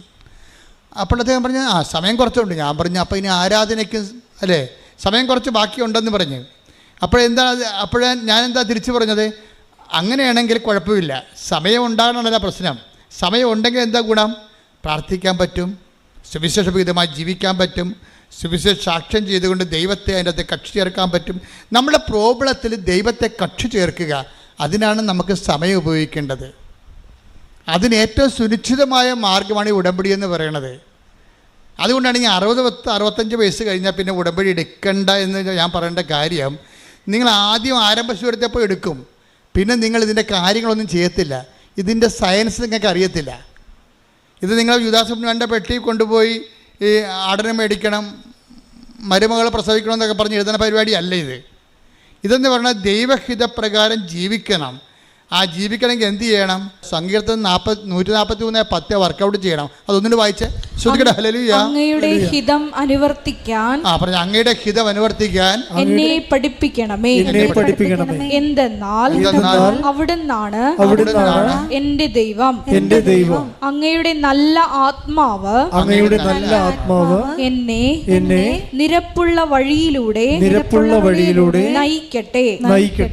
അപ്പം ദൈവത്തിൻ്റെ ആത്മാവിനെ കുറിച്ച് സങ്കീർത്തനം കിട്ടിയിരിക്കുന്ന ഒരു ഐഡിയ, ദൈവത്തിൻ്റെ ആത്മാവ് നല്ല ആത്മാവെന്നാണ്. അപ്പം നമ്മുടെ ആത്മാവിൻ്റെ അവസ്ഥ എന്തായിരിക്കും? കെട്ട ആത്മാവാണ്. എന്താ കാര്യം? ഇതിലെല്ലാം നമ്മളുടെ സൂത്രപ്പണികളെല്ലാം അതിൻ്റെ തിരിപ്പുണ്ട്. ഉടമ്പടി വെക്കുമ്പോൾ പോലും അതിൻ്റെ അകത്ത് ഉടായ്പുണ്ട്. അതാണ് നല്ല ആത്മാവെന്ന് പറയണത്. അതാണ് ഞാൻ നേരത്തെ പറഞ്ഞു, റിഫൈൻഡ് ഉടമ്പടിയിൽ ഉപയോഗിക്കേണ്ട റിഫൈൻഡ് ലവ് ആണെന്ന്. എന്ന് വെച്ചാൽ റിഫൈൻഡ് ലവ് എന്ന് പറഞ്ഞാൽ ശുദ്ധീകരിച്ച സ്നേഹം. ശുദ്ധീകരിച്ച സ്നേഹം എന്ന് പറഞ്ഞാൽ എന്താണ്? അതിൻ്റെ അകത്ത് അൾട്ടിമേറ്റ് പ്രാധാന്യം ആർക്കാണ്? ഈശോയുടെ പ്രാർത്ഥനയിലുള്ള ഈശോയുടെ പ്രാർത്ഥനയ്ക്ക് ഗുണം എന്താണ്? എൻ്റെ ഇഷ്ടമല്ല, അങ്ങയുടെ ഇഷ്ടം നിറവേറട്ടെ. അപ്പം ജീവിതത്തിൻ്റെ അകത്ത് നല്ല ഒരു വിഷയങ്ങൾക്കെല്ലാം ദൈവേഷ്ടത്തിന് പ്രാധാന്യം കൊടുക്കണം. ഇപ്പം ഇന്നലെ ഒരു പെങ്കൊച്ച് ഇവിടെ വന്നിട്ടുണ്ടായിരുന്നു. അപ്പോൾ അവളോട് സംസാരിച്ചപ്പോഴേ ഞാൻ ശ്രദ്ധിച്ചു, അമ്മയുടെയും മകളുടെയും മുഖഭാവങ്ങളെ എൻ്റെ ഉപദേശത്തിൻ്റെ സമയത്ത് മാറി മാറി ഞാൻ വാച്ച് ചെയ്തായിരുന്നു. അപ്പോൾ മകൾ എന്നോട് പറഞ്ഞു, അപ്പോൾ അവൾ ഇവിടെ ന്യൂസിലൻഡിൽ അവരെ വർക്ക് ചെയ്യണം. അപ്പോൾ അവളെ സംബന്ധിച്ചിടത്തോളം ഈ ഇടയ്ക്ക് അവൾക്ക് റുമാറ്റിക് പെയിൻ വന്നു, വാതരോഗം. അപ്പോൾ ഞാൻ ചോദിച്ചു, നീ ഉടമ്പടി എടുത്തപ്പോൾ നിൻ്റെ വാദം ഒന്നും അമ്മയെടുത്ത് പറഞ്ഞില്ലേ? ഇല്ല അച്ഛാ, ഞാൻ നിത്യതയാണ് പറഞ്ഞിരിക്കണമെന്ന് പറഞ്ഞ്. നിത്യത, അതായത് ഉടമ്പടി എടുത്തപ്പോൾ അവർ ന്യൂസിലൻഡിലെ ഒരു ചെറുപ്പക്കാരത്തിയായ നേഴ്സാണ്. പക്ഷേ ഉടമ്പടി എടുത്ത് വെച്ചിരിക്കുന്ന 6 കാര്യങ്ങൾക്കെല്ലാം തന്നെ എഴുതിയിരിക്കണത് നിത്യതയുമായിട്ട് ബന്ധപ്പെട്ട കാര്യങ്ങൾ എഴുതിയിരിക്കണം. അപ്പോൾ ഞാൻ പറഞ്ഞു, യൂത്തൊക്കെ എന്തുമാത്രം ഇപ്പോൾ അറിയുന്നു. അതാണ് വിഷയം കണ്ടില്ലേ? യൂത്തിൻ്റെയൊക്കെ അവസ്ഥ കണ്ടില്ലേ? അറിയുന്നവൻ ശരിക്കും അങ്ങനെ ഇടിച്ചു പൊളിച്ചാൽ ദൈവത്തിന് അറിയണത്. എന്താണ് ഉടമ്പടി വെച്ചിരിക്കുന്ന വിഷയം? എന്താണ്? നിത്യതയിലെ യേശുവുമായിട്ട് കണ്ടുമുട്ടുന്നതിനെക്കുറിച്ചാണ് ഉടമ്പടി വെച്ചിരിക്കുന്നത്. കർത്താവേ, നീയും തമ്മിൽ സമയം കുറിക്കേണ്ട ഒരു സമയം വന്നു കഴിഞ്ഞാൽ, നിൻ്റെ കൂടെ ഈ ലോകം വിട്ട് കഴിഞ്ഞാൽ നിൻ്റെ കൂടെ ജീവിക്കാൻ എനിക്ക് കഴിയണമെന്ന് പറഞ്ഞ് ഉടമ്പടി വെച്ചിരിക്കുകയാണ്. ഉടമ്പടി വെച്ച് അവളുടെ ലൈഫിൽ കർത്താവ് അവളെ മൂവ് ചെയ്ത് അവൾ ഇവിടുന്ന് പോയി ന്യൂസിലൻഡിൽ നേഴ്സായിട്ട് ഭംഗിയായിട്ട് ജീവിക്കുന്നത്, ഹസ്ബൻഡുമായിട്ട് ജീവിക്കണേ. പക്ഷേ അവൾ ഇടയ്ക്ക് 2 കൊല്ലം കഴിഞ്ഞപ്പോൾ അവൾക്ക് ആർത്തൈറ്റിസ് വന്നു. ആർത്തൈറ്റിസ് വന്നപ്പോൾ ഞാൻ ഇവളോട് സംസാരിച്ചു. ആർത്തൈറ്റിസ് വരുമ്പോൾ ഇവൾക്ക് ആർത്തൈറ്റിസ് വന്ന് ഇവൾക്ക് വേണ്ടി പ്രാർത്ഥിക്കാനാണ് ഇവളുടെ അമ്മ വരണത്. ഞാൻ പറഞ്ഞു, ആ സബ്ജക്റ്റ് ഇവിടെ എടുക്കത്തില്ല, ഞങ്ങൾ തമ്മിൽ ആങ്ങളുടെയും പെങ്ങളുടെയും ചേട്ടത്തിൻ്റെ മക്കളാണ്. അപ്പോൾ ഞാൻ പറഞ്ഞു, ഞാനിവരോട് പറഞ്ഞു, നമ്മളെ റിലേഷൻസൊക്കെ ഉണ്ട്, ചേട്ടത്തിൻ്റെ മക്കളല്ലേ, സ്വന്തം മക്കൾ, പക്ഷേ നിൻ്റെ ഈ വിഷയം ഞാൻ എടുക്കത്തില്ല. എന്താ നിൻ്റെ ആർത്തൈസ് ഞാൻ എടുക്കത്തില്ല, ഫാമിലിയും ബന്ധമൊക്കെ നമുക്ക് ആ രീതിയിൽ സംസാരിച്ച് പിരിയാം, പ്രാർത്ഥിക്കത്തില്ലെന്ന് പറഞ്ഞ്. എന്താ കാര്യം? നിൻ്റെ ഉടമ്പടി പുതുക്കിയിട്ടില്ല, അതാണ് സംഭവം. ഉടമ്പടി പുതുക്കിയിട്ടില്ല.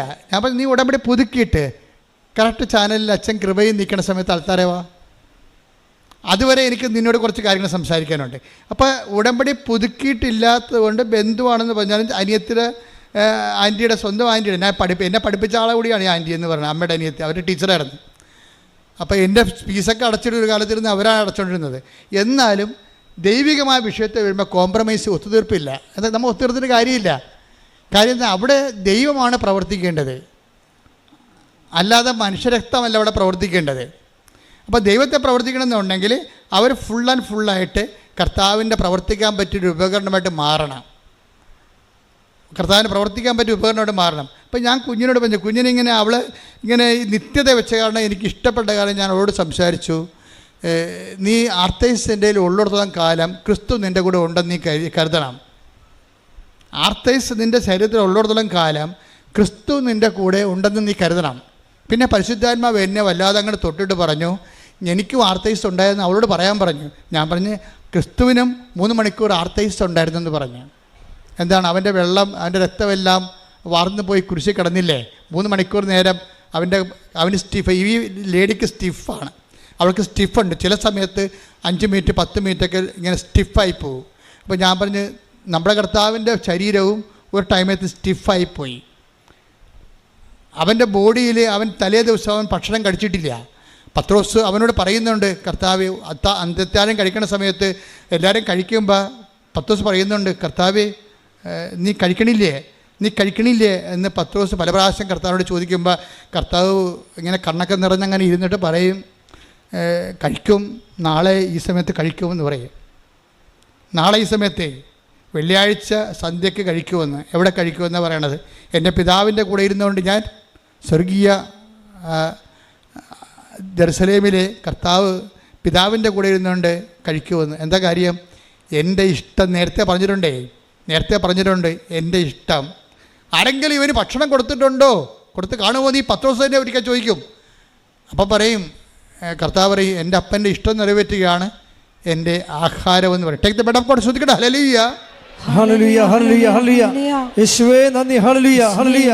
ആരാധന, ആരാധന. യോഹന്നാൻ 4:34. യോഹന്നാൻ 4:34. യേശു പറഞ്ഞു, എന്നെ അയച്ചവന്റെ ഇഷ്ടം പ്രവർത്തിക്കുകയും അവന്റെ ജോലി പൂർത്തിയാക്കുകയുമാണ് എന്റെ ഭക്ഷണം. അപ്പൊ എന്താ ഉദ്ദേശിച്ചത്? നാളെ എൻ്റെ അപ്പൻ്റെ കൂടെ ഇരുന്ന് എനിക്ക് ഭക്ഷണം കഴിക്കാനുണ്ടെന്നാണ് പറയുന്നത്. 10 ദിവസം കഴിക്കണില്ലേ എന്ന് ചോദിക്കുമ്പോഴേ പട്ടിണി നിന്നുകൊണ്ട് പറയുകയാണ്. നിങ്ങൾ ഓർക്കണം, ഈ കുരിശെല്ലാം ചുവന്നിരിക്കുന്നത് പട്ടിണി കോലമായിട്ട് നിന്നുകൊണ്ടാണ്. എന്തിനാണ് ഇത്രയും വലിയ കുരിശ് എടുത്തതെന്ന് ഓർക്കണം. ഇതെല്ലാം നിത്യതയുടെ വിഷയമാണ്. ഞാൻ മാതാവിനെ കണ്ടുകൊണ്ട് തന്നെയാണ് നിങ്ങളെ കണ്ടുകൊണ്ട് ഞാൻ സംസാരിക്കണത്. നിങ്ങൾ നിത്യതയെക്കുറിച്ച് കൂടുതൽ എന്തെങ്കിലും ദൈവം തന്നിട്ടില്ലെങ്കിൽ അത് ദൈവം തരാത്തതാണെന്ന് നിങ്ങൾ മനസ്സിലാക്കിയാൽ മതി. എന്താ കാര്യം? അതിന് പകരം നിങ്ങൾക്ക് തന്നു കാണും. അതിൻ്റെ പേര് നിത്യത എന്നാണ്. കൈയടിക്കട്ടെ, ശ്രദ്ധിക്കട്ടെ.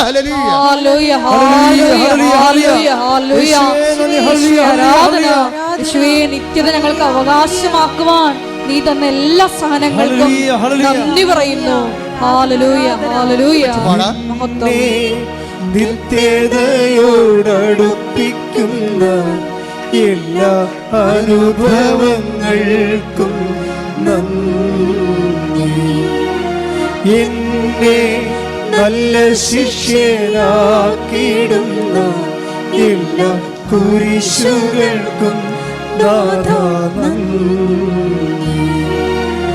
എന്നെ നിത്യതയോടടുപ്പിക്കുന്ന എല്ലാ അനുഭവങ്ങൾക്കും നന്ദി. എന്നെ നല്ല ശിക്ഷയാക്കിയിടുന്ന എല്ലാ കുരിശുകൾക്കും നാഥാ നന്ദി. എല്ലാ തോൽവികൾക്കും നാഥാ നന്ദി. നിന്റെ മുഖം കാണുവാൻ അതു നിമിത്തമായി എല്ലാ കണ്ണുനീരിനും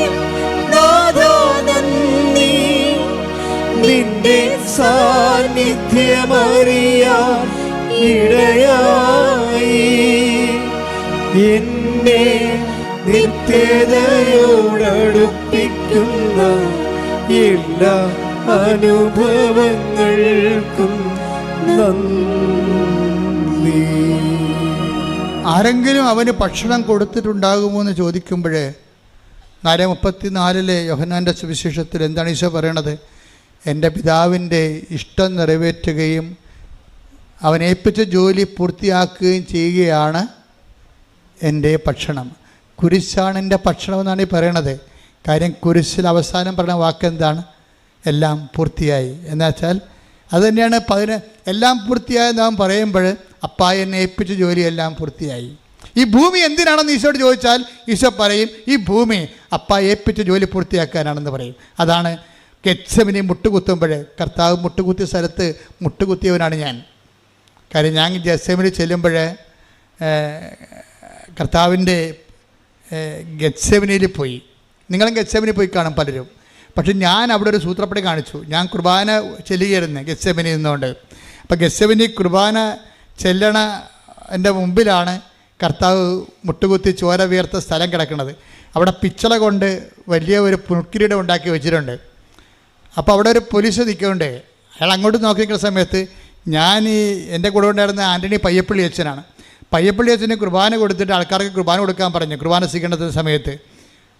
അപ്പോൾ അത് കൊടുത്തിട്ട് അച്ഛനെ മുമ്പോട്ട് കയറ്റി വിട്ട്, അല്ലെങ്കിൽ അച്ഛനും പ്രശ്നം ഉണ്ടാക്കുമെന്ന് എനിക്കറിയാം. ഞാൻ പതുക്കെ വന്നു വെച്ചും ഞാൻ ഒരു നിമിഷം കർത്താവെ സോറി പറഞ്ഞുകൊണ്ട് ഞാൻ ഈ ഗെത്സെമനി കർത്താവ് മുട്ടുകുത്തിയ സ്ഥലത്ത് ഞാൻ എൻ്റെ മുട്ടുകുത്തിയിട്ട് താങ്ക്സ് ലോഡെന്ന് പറഞ്ഞേ, കർത്താവെ നന്ദി എന്ന്. ഈ ഭൂമിയെ രക്ഷിക്കാൻ വേണ്ടി അവസാനമായി നീ മുട്ടുകുത്തിയ സ്ഥലമാണിത്, ഇവിടെ വന്ന് മുട്ടുകുത്താൻ ഒത്തില്ല നന്ദി എന്ന്. അന്ന് നീ പറഞ്ഞൊരു വാക്കുണ്ട്. എന്താ പറഞ്ഞത്? 17:4 take the bed of God ശ്രുതികട ഹല്ലേലൂയ. യോഹന്നാൻ 17:4 അവിടുന്ന് എന്നെ ഏൽപ്പിച്ച ജോലി പൂർത്തിയാക്കിക്കൊണ്ട് ഭൂമിയിൽ അവിടുത്തെ ഞാൻ മഹത്വപ്പെടുത്തി. അതാണ് അവസാനം പറഞ്ഞ വാക്ക്, ഗെത്സെമനി പറയുന്ന വാക്ക്. എന്താണ്? ഞാൻ പൂർത്തിയാക്കാൻ പോണ അപ്പ കുരിശിലേക്ക് പോവുകയാണ്, എൻ്റെ ജോലി പൂർത്തിയാക്കാൻ പോവുകയാണ്. കുരിശ് മരിക്കണ മുമ്പ് തന്നെ മരിച്ചതിൻ്റെ മുഴുവൻ അക്കൗണ്ടിലേക്ക് ആദ്യമേ സമർപ്പിക്കും. എന്താ പറയണത്? പിന്നീട് ഈശോ പറയണത് പിറ്റേ ദിവസമാണ് പറയണത് ഇത് എല്ലാം പൂർത്തിയായെന്ന് പറയണത്. എൻ്റെ മക്കളെ, ദൈവം നമ്മുടെ ജീവിതത്തിൽ നിത്യതയുടെ അംശങ്ങൾ സൂക്ഷിച്ചിട്ടുണ്ട്. അത് നമ്മുടെ കേൾക്കപ്പെടാത്ത പ്രാർത്ഥനയാണെന്ന് ഓർക്കണം. പ്രാർത്ഥിച്ചിട്ടും മാറാത്ത ഒരു രോഗമാണെന്ന് ഓർക്കണം. പ്രാർത്ഥിച്ചിട്ടും നന്നാകാത്ത നിൻ്റെ ഹസ്ബൻഡാണെന്ന് ഓർക്കണം. പ്രാർത്ഥിച്ചിട്ടും കിട്ടാത്ത നിൻ്റെ കുഞ്ഞാണെന്ന് ഓർക്കണം. ആരും ദൈവത്തിൽ നിന്ന് കിട്ടിയതല്ല നമ്മൾ ഉയർത്താൻ പോണത്. എൻ്റെ ദൈവവേദനെ എന്നെ ഉയർത്താൻ പോണത് ദൈവത്തോട് ചോദിച്ചിട്ട് നമുക്ക് കിട്ടാത്തതാണ്. അതാണ് ദൈവത്തിൻ്റെ അതാണ് നമ്മുടെ ആഹാരം. അതാണ് പിതാവ് നമ്മളെ ഏൽപ്പിച്ച് ജോലി എന്ന് പറയുന്നത്. അതാണ് നമ്മളെക്കുറിച്ചുള്ള ദൈവഹിതമെന്ന് പറയുന്നത്. അത് പൂർത്തിയാക്കാൻ അവസരം കിട്ടുമ്പോൾ ചാടി ഉല്ലസിച്ചുകൊണ്ട് ക്രിസ്തുവിൻ്റെ കൂടെ നമുക്ക് ദൈവത്തെ മഹത്വപ്പെടുത്താനുള്ള ദൈവത്തിൻ്റെ അവസരം ഒരു ദൈവ വിളി പോലെ കിട്ടിയിരിക്കുന്നു എന്നുള്ളത് നമ്മൾ സന്തോഷിക്കണം. അതിൻ്റെ മുഴുവനും കൈയും കാലും വെച്ച രൂപമാണ് അമ്മ. അമ്മയും കുരിശിൻ്റെ ചുവട്ടിൽ നിൽക്കുമ്പോൾ എല്ലാം പൂർത്തിയാക്കിയിട്ടാണ് നിൽക്കുന്നത്. എന്താണ്? ബിഹോൾഡ് എന്ന് പറഞ്ഞതിന് ശേഷം ഇതാ കർത്താവിൻ്റെ ദാസി, നിൻ്റെ വചനം പോലെ എന്നിൽ പൂർത്തിയാകട്ടെ എന്നാണ്, എന്നിൽ നിറവേറട്ടെ എന്ന് വെച്ച് കഴിഞ്ഞാൽ എന്താണ്? എല്ലാം നിറവേറിയെന്നാണ് പറയണത് ഈശോ പറയണത്. അമ്മ പറയണത് എന്താണ്? നിൻ്റെ വചനം പോലെ എന്നിൽ നിറവേറട്ടെ, എല്ലാം പൂർത്തിയാകുന്ന ഈശോ പറയണത്. അമ്മ പറയണത് എന്താണ്? നിൻ്റെ വചനം പോലെ എന്നിൽ പൂർത്തിയാകട്ടെ. രണ്ട് വചനത്തെ പൂർത്തിയാക്കിയ ദൈവിക ആത്മാവിൻ്റെ ആഹാരം പോലെ എടുത്തിട്ട് അതിനെക്കുറിച്ച് ദൈവത്തിനെ ഞാൻ നിങ്ങളുടെ കാലെ പിടിച്ച് യാചിച്ച് പറഞ്ഞ ഒരു കാര്യമുണ്ട്. നിങ്ങളുടെ ജീവിതത്തിൽ എന്തെങ്കിലും കാര്യം ദൈവം നിങ്ങൾക്ക് തന്നില്ലെന്ന് വെച്ചുകൊണ്ട് നിങ്ങൾ ഒരിക്കലും ഞാൻ പ്രാർത്ഥിച്ചല്ലോ, ഞാൻ ഉടമ്പടി എടുത്തല്ലോ, ഞാൻ ദൈവത്തിന് വേണ്ടി ജീവിച്ചല്ലോ, എന്നെപ്പോലെ ജീവിക്കാത്ത എത്രയോ പേരെ നീ ഉയർത്തി, എന്നോട് മാത്രമെന്താ നീ എനിക്ക് രോഗം തന്നത്, എന്നോട് മാത്രമെന്താ നീ എൻ്റെ മകനെ ഉയർത്തി വിടാഞ്ഞത് എന്ന് നിങ്ങൾ ദൈവത്തോടൊരു അക്ഷരം മിണ്ടരുത്.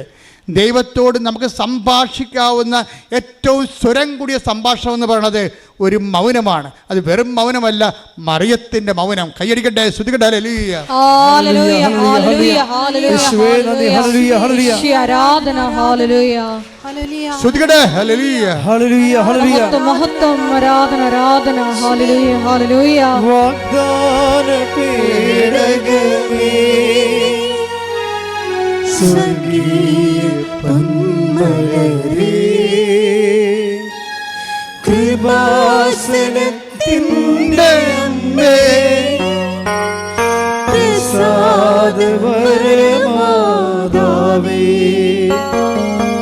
വാഗ്ദാന പേടകമേ, സ്വർഗീയ പൊന്മലരേ, കൃപാസനത്തിൻ്റെ അമ്മേ, പ്രസാദവരമാതാവേ.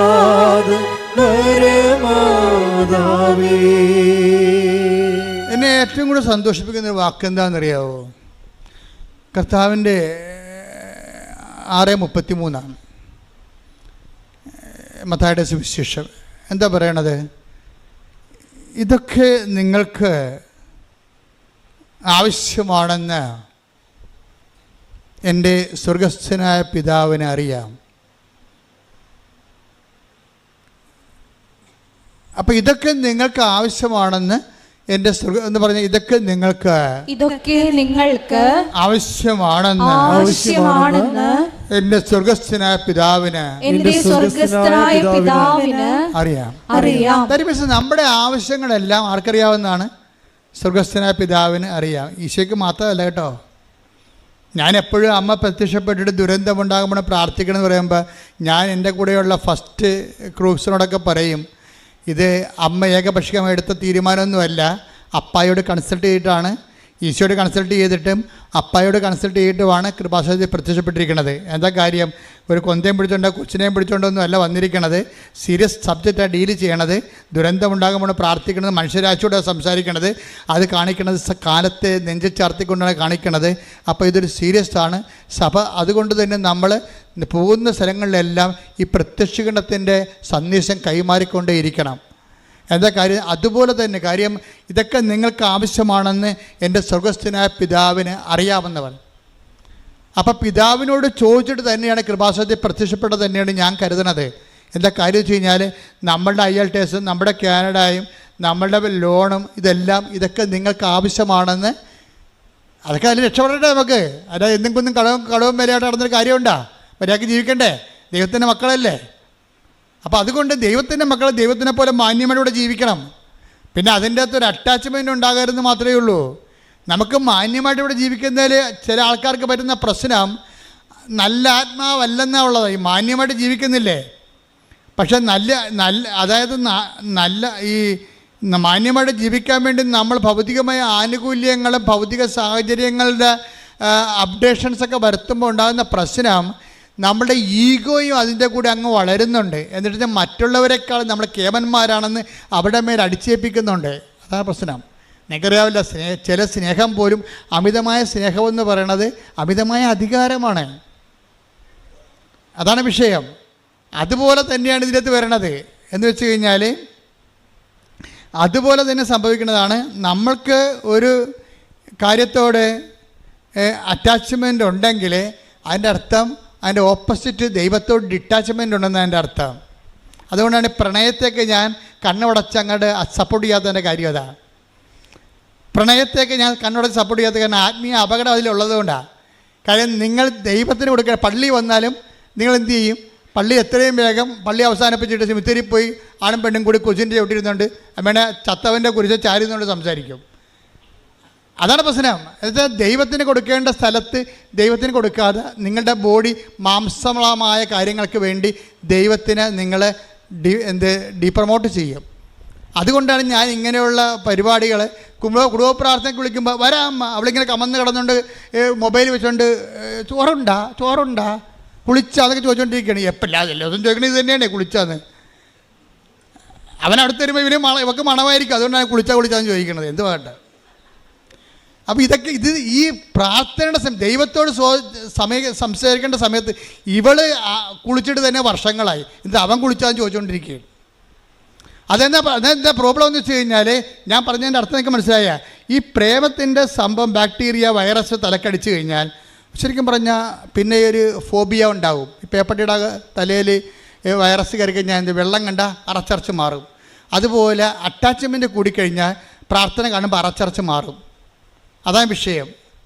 അതുകൊണ്ടാണ് ആ മര്യാദയ്ക്ക് ജീവിക്ക്, ഒരു ജോലിക്ക് കിട്ടട്ടെ, സ്വന്തം കാര്യം നിൽക്കാനാകട്ടെ, അത് കഴിഞ്ഞ് പ്രാർത്ഥിച്ചിട്ട് ഒരു ദൈവഹിതമാണെന്ന് കണ്ടാൽ നിങ്ങൾ, ഞാനത് സ്നേഹിക്കേണ്ടതെന്ന് ഞാൻ പറയത്തില്ല, ബൈബിൾ പറയണില്ല, പിന്നെ ഞാൻ എന്താ പറയണത്. പക്ഷേ ദൈവത്തെ മറന്നുകൊണ്ട് ഈ അഭ്യാസത്തിന് പോകരുത്, നിങ്ങൾക്കത് നട്ടക്കച്ചവടമായിരിക്കും. പറഞ്ഞ മനസ്സിലായില്ലേ? കാര്യം നമുക്ക് ദൈവത്തെ മറക്കുമ്പോൾ ഇതിൻ്റെ പേരിൽ പിന്നെ മാതാപിതാക്കന്മാരുമായിട്ട് കലഹിക്കേണ്ടി വരും, അവിടെ സമാധാനം കളയും. അതാണ് വിഷയം. അവിടെ നമ്മൾക്ക് സമാധാനം ഉണ്ടാക്കി തന്ന മാതാപിതാക്കന്മാരുടെ സമാധാനം കളഞ്ഞിട്ട് നിനക്ക് മാത്രം സൂചിച്ചാലേ ആ സമാധാനത്തിന് എത്ര ആയുസ്സുണ്ടാകും? ഈ ഒരു നടക്ക് ഈ സംഭവം പോകത്തില്ല. അതുകൊണ്ടാണ് സംഭവം. അതുകൊണ്ട് ദൈവത്തെ മറന്ന് ഈ ആൾക്കാരുടെ എല്ലാം, ഞാൻ 10,000-20,000 പ്രേമ കേസ് എടുത്തിട്ടുണ്ട്. ഈ അണ്ണന്മാരുടെ എല്ലാത്തിൻ്റെയും പ്രശ്നം എന്താണെന്ന് വെച്ച് കഴിഞ്ഞാൽ, ഇവരാദ്യം മറക്കണത് ദൈവത്തെ, പിന്നെ മറക്കണത് അത് ഒരാളെ, ഒരു കക്ഷിയെ കിട്ടാക്കഴിഞ്ഞാൽ പിന്നെ എന്ത് പറ്റും? കർത്താവ് പറയും, എന്നോട് കൂടി ശേഖരിക്കാത്തവൻ ചിതറിച്ച് കളയണമെന്ന് കർത്താവ് പറഞ്ഞില്ലേ? അപ്പം ഈ പെണ്ണിനെ അടിച്ച് മാറ്റിയിരിക്കണത്, ആണിനെ അടിച്ച് മാറ്റിയിരിക്കണത് കർത്താവിനോട് ആലോചിക്കാതെയാണെന്ന് മനസ്സിലായത് കൊണ്ടാണ് രാവിലെ ഒരുത്തിനെ സ്നേഹിക്കും, ഉച്ചയ്ക്ക് വേറെ ഒരുത്തിനെ സ്നേഹിക്കും, വൈകുന്നേരം ഒരുത്തിനെ, ഈ 3 പേരും കൂടി ഒരുമിച്ച് കണ്ടെത്തുന്ന കാര്യത്തിൽ ഇവൻ്റെ കാര്യത്തിൽ തീരുമാനമാകും. എന്താ? ചിതറിപ്പോയി. എത്ര ഡൈവേഴ്സുകൾ ഉണ്ടായിരിക്കണത് ഈ ചിതറിപ്പോയതാണ് കാര്യം. എന്നോട് കൂടെ ശേഖരിക്കാത്തവൻ ചിതറിച്ച് കളയുന്നു. അല്ലെങ്കിൽ നിങ്ങളെ ഞാൻ അറേഞ്ച് പേരും പറ്റിയ മഹത്വമൊന്നും പറയണില്ല, ഞാൻ പറയണ ഇത്രയേ ഉള്ളൂ. നിങ്ങളുടെ സ്നേഹം വിശുദ്ധമാകണം. നല്ല ആത്മാവെന്ന് പറയണില്ലേ? നല്ല ആത്മാവെന്ന് പറഞ്ഞാൽ ദൈവത്തെ കക്ഷി ചേർക്കണം. ദൈവത്തിൻ്റെ ആത്മാവ്, ദൈവത്തിൻ്റെ ആത്മാവെന്ന് വരുമ്പോൾ എന്തുകൊണ്ടാണ് ഈ സങ്കീർത്തനം നല്ല ആത്മാവെന്ന് പറയണത്? ദൈവത്തിൻ്റെ ആത്മാവ് മാത്രമേ നല്ല ആത്മാവുള്ളൂ. ബാക്കിയെല്ലാം ആത്മാവിൽ ദൈവത്തേക്കാൾ പ്രാധാന്യം സ്വന്തമായ താല്പര്യങ്ങൾക്കും സുഖങ്ങൾക്കുമായിരിക്കും. അത് നല്ല ആത്മാവല്ല. That is attached this world. ദൈവത്തെ അറ്റാച്ച് ചെയ്യുമ്പോൾ, ദൈവത്തോട് അറ്റാച്ച് ചെയ്യാത്ത കൊണ്ട് തന്നെ അതിൻ്റെ അകത്ത് നന്മ പോകും. അതുകൊണ്ടാണ് ദൈവം മാത്രമേ നല്ലവനുള്ള നീശ പറയത്തില്ലേ? Take the bed of God. ശ്രദ്ധിക്കണം. ഹല്ലേലൂയ, ഹല്ലേലൂയ, ഹല്ലേലൂയ, ഹല്ലേലൂയ. യേശുവേ നന്ദി. ഹല്ലേലൂയ, ഹല്ലേലൂയ, ഹല്ലേലൂയ, ഹല്ലേലൂയ. പരിശുദ്ധ പരിശുദ്ധ പരമദിവ്യകാരുണ്യത്തിന് ആരാധനയും സ്തുതിയും പുകഴ്ചയും. പരിശുദ്ധ പരമദിവ്യകാരുണ്യത്തിന് ആരാധനയും സ്തുതിയും പുകഴ്ചയും. ഇപ്പോൾ നമ്മൾ സംസാരിക്കുന്ന വിഷയം എന്ന് പറയുന്നത്, ഉടമ്പടിയിലൂടെ നമ്മളൊരു ബയലാറ്ററൽ എഗ്രിമെൻ്റ് ചെയ്യണം. എന്ന് വെച്ചാൽ നമ്മൾ ദൈവമായിട്ട് അറ്റാച്ച് ചെയ്യണം. ജീവിതം അറ്റാച്ച് ചെയ്യണമെന്ന് വെച്ച് കഴിഞ്ഞാൽ അടുപ്പിക്കുക ദൈവമായിട്ട്. ദൈവത്തിന് ഫസ്റ്റ് റെഫറൻസ് കൊടുക്കുകയാണ്. ഫസ്റ്റ് റെഫറൻസ് കൊടുത്തു കഴിഞ്ഞാൽ പിന്നെ ഉള്ള പ്രശ്നം എന്ന് വെച്ച് കഴിഞ്ഞാൽ, ഇപ്പം നിങ്ങൾ എൻ്റെ മുറിയിൽ അങ്ങനെ ഞാൻ ആരെയും കയറ്റാറില്ല. അല്ലേക്കുള്ള എൻ്റെ ക്രൂസ് വളരെ എൻ്റെ പ്രോജക്റ്റ് ചെയ്യുന്നവരായിരിക്കണം. എനിക്ക് അവരോട് ഡിസ്കഷൻ ചെയ്യാനുള്ള എന്തെങ്കിലും സീരിയസ് സബ്ജക്റ്റ് ഉണ്ടാകണം. അല്ലാത്തൊരു തരം ചില സമയത്ത് വല്ലവരുടെ കൂടെ ആരെങ്കിലുമൊക്കെ കയറി വരും. വേറെ ചില പ്രധാനപ്പെട്ട കക്ഷികൾ ചില സീരിയസ് ടോക്കുകൾ നടത്താൻ വേണ്ടി വരുമ്പോൾ, മര്യാദ ഉള്ളവരാണെങ്കിൽ ഫോൺ വരുമ്പോൾ അവർ, അച്ഛാ ഇത് സീരിയസ് ഫോണാണ്, ഞാൻ ഇന്ന് എടുത്തോട്ടെ എന്ന് ചോദിച്ചിട്ട് പുറത്തോട്ട് പോകും. ചില ആൾക്കാർ അവിടെ ഇരുന്ന് ഫോൺ ചെയ്യും എൻ്റെ മുമ്പിലിരുന്ന്. പിന്നെ അവരുടെ കാര്യത്തിൽ തീരുമാനമാകും. പിന്നെ എന്താണ്, ഞാൻ 5 മിനിറ്റുള്ള ചാപ്റ്റർ ക്ലോസ് ചെയ്യും, അയാളെ പുറത്താക്കും. എന്താ കാര്യം? അയാൾ എൻ്റെ അടുത്ത് ഇരുന്നുകൊണ്ട് വേറെ ആൾക്കാരെ വിളിക്കുകയാണ്. ഇതുപോലെയാണ് പ്രാർത്ഥനയുടെ വിഷയം. പ്രാർത്ഥനയിൽ നിങ്ങൾ നിൽക്കുമ്പോൾ അതിനകത്ത് നിന്നുകൊണ്ട് പ്രാർത്ഥനയേക്കാൾ ദൈവത്തേക്കാൾ പ്രാധാന്യമുള്ള വേറെ വിഷയങ്ങൾ നിങ്ങൾ 1ാം സ്ഥാനം കൊടുത്തു കഴിഞ്ഞാൽ ഉടമ്പടി നിങ്ങളുടെ ഉടായ്പാവും. അത് ഭയങ്കര സീരിയസ് വിഷയമാണ്. ഭയങ്കര, അതായത് ഇത് ഞാനായിട്ട് ഉണ്ടാക്കിയതൊന്നുമല്ല കേട്ടാ. ഈ പ്രശ്നം നമുക്കുള്ളത് കാരണമാണ് കൽപ്പന എഴുതിയപ്പോഴും പറഞ്ഞു, നിൻ്റെ കർത്താവ് ദൈവം ഞാനാകുന്നു, ഞാൻ അല്ലാതെ. അതാണ് ഈ വേറൊരു ദൈവം ഇടയ്ക്ക് കയറി വരും. അത് ലവ് അഫെയറിലും ഉണ്ടാവും. വേറെ ദൈവമായിട്ട് നിങ്ങളുടെ പ്രണയ സഖാവ് കയറി വരും. അതാണ് വിഷയം. വേറെ ദൈവമായിട്ട് തരും. കാര്യം അവനാണ് തീരുമാനിക്കുന്നത്, അല്ലെങ്കിൽ അവളാണ് തീരുമാനിക്കുന്നത് നമ്മൾ പള്ളിയിൽ പോകണ വേണ്ടേന്ന് പറഞ്ഞ പോലെ. അതാ നമ്മൾ കുമ്പസാരിക്കണ വേണ്ടേന്ന് തീരുമാനിക്കണ ആരാണ്? കുമ്പസാരിച്ചാൽ പിന്നെ ഇവൻ്റെ തോണ്ടലും തൊഴിലൊന്നും നടക്കത്തില്ല. അതുകൊണ്ട് അവളോട് പറയും നീ കുമ്പസാരിക്കണമെന്ന് പറയും. ആ പന്നി പറയണം മാത്രമേ ഇവിടെ കേൾക്കത്തുള്ളൂ. തീർന്നില്ല, ഇവിടെ കാര്യത്തിൽ തീരുമാനമായില്ലേ? This is situations. അപ്പോൾ ഇതിൻ്റെ പ്രാക്ടിക്കൽ സൈഡ് ഒരു പക്ഷേ ദൈവത്തിന് ഗെറ്റ് ഔട്ട് അടിക്കണ ഇതാണ്. അതുകൊണ്ട് തന്നെ ഉടമ്പടിയിലുള്ള മക്കൾ വളരെ സൂക്ഷിച്ച് വേണം ഇക്കാലങ്ങളിൽ. നിനക്ക് ഫ്രെയിം ഓഫ് റെഫറൻസിൽ ഫസ്റ്റ് റെഫറൻസ് നിന്റെ ദൈവം തന്നെയായിരിക്കണം. പ്രാർത്ഥിക്കുക, കർത്താവായ ദൈവമേ, എൻ്റെ ജീവിതത്തിന്റെ എല്ലാ കാലങ്ങളിലും ദൈവത്തിന്റെ വചനങ്ങൾക്ക് ഒന്നാം സ്ഥാനം കൊടുത്തുകൊണ്ട് ജീവിക്കാൻ ഉടമ്പടിയുടെ ഉത്സാഹത്തോടെ ജീവിക്കാൻ എന്നെ സഹായിക്കണമേ. ശ്രുതികട ഹല്ലേലൂയ.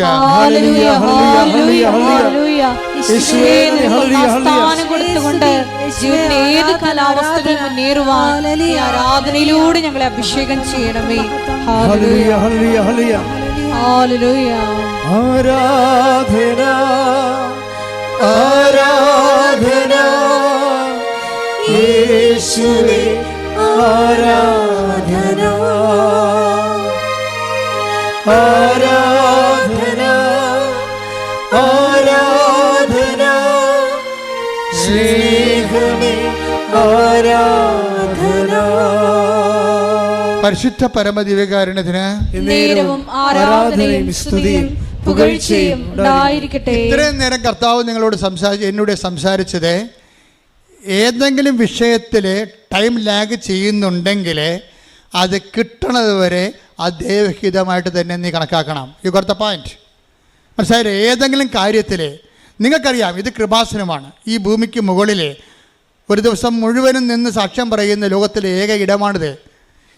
നിൻ്റെ ജീവിതത്തിൻ്റെ പ്രശ്നം ഇവിടെ വന്നാൽ തീരാവുന്നേ ഉള്ളൂ. അതുകൊണ്ടാണ് ദൈവം നിന്നെ ഇവിടെ കൊണ്ടുവന്നത്. നിൻ്റെ കഴിവുകേടിനേക്കാൾ ഉപരി അമ്മയുടെ കഴിവിലും അമ്മയുടെ പ്രത്യക്ഷഗണത്തിലും പ്രത്യക്ഷഗണ സന്ദേശത്തിൻ്റെ ദൈവഹിതത്തിലുമാണ് ഇത് വർക്ക് ചെയ്യുന്നുണ്ടെങ്കിൽ പ്രത്യക്ഷഗണത്തിന് സാക്ഷിയാകാൻ ആര് തീരുമാനിച്ചാലും അവൻ്റെ കാര്യത്തിൽ ദൈവം തീരുമാനമെടുക്കും. എന്താ കാര്യം? അത് നമ്മുടെ കഴിവിലല്ല, ദൈവത്തിൻ്റെ കൃപ കൊണ്ട്. കൈയടിക്കട്ടെ, ശ്രുതിക്കട്ടെ.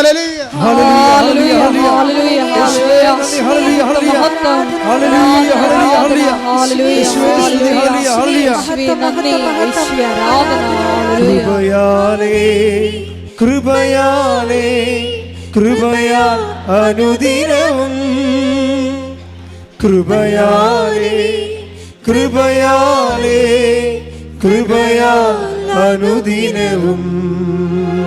പരിശുദ്ധ പരമദിവ്യകാരുണ്യത്തിന് ആരാധനയും സ്തുതിയും പുകഴ്ചയും ഉണ്ടായിരിക്കട്ടെ.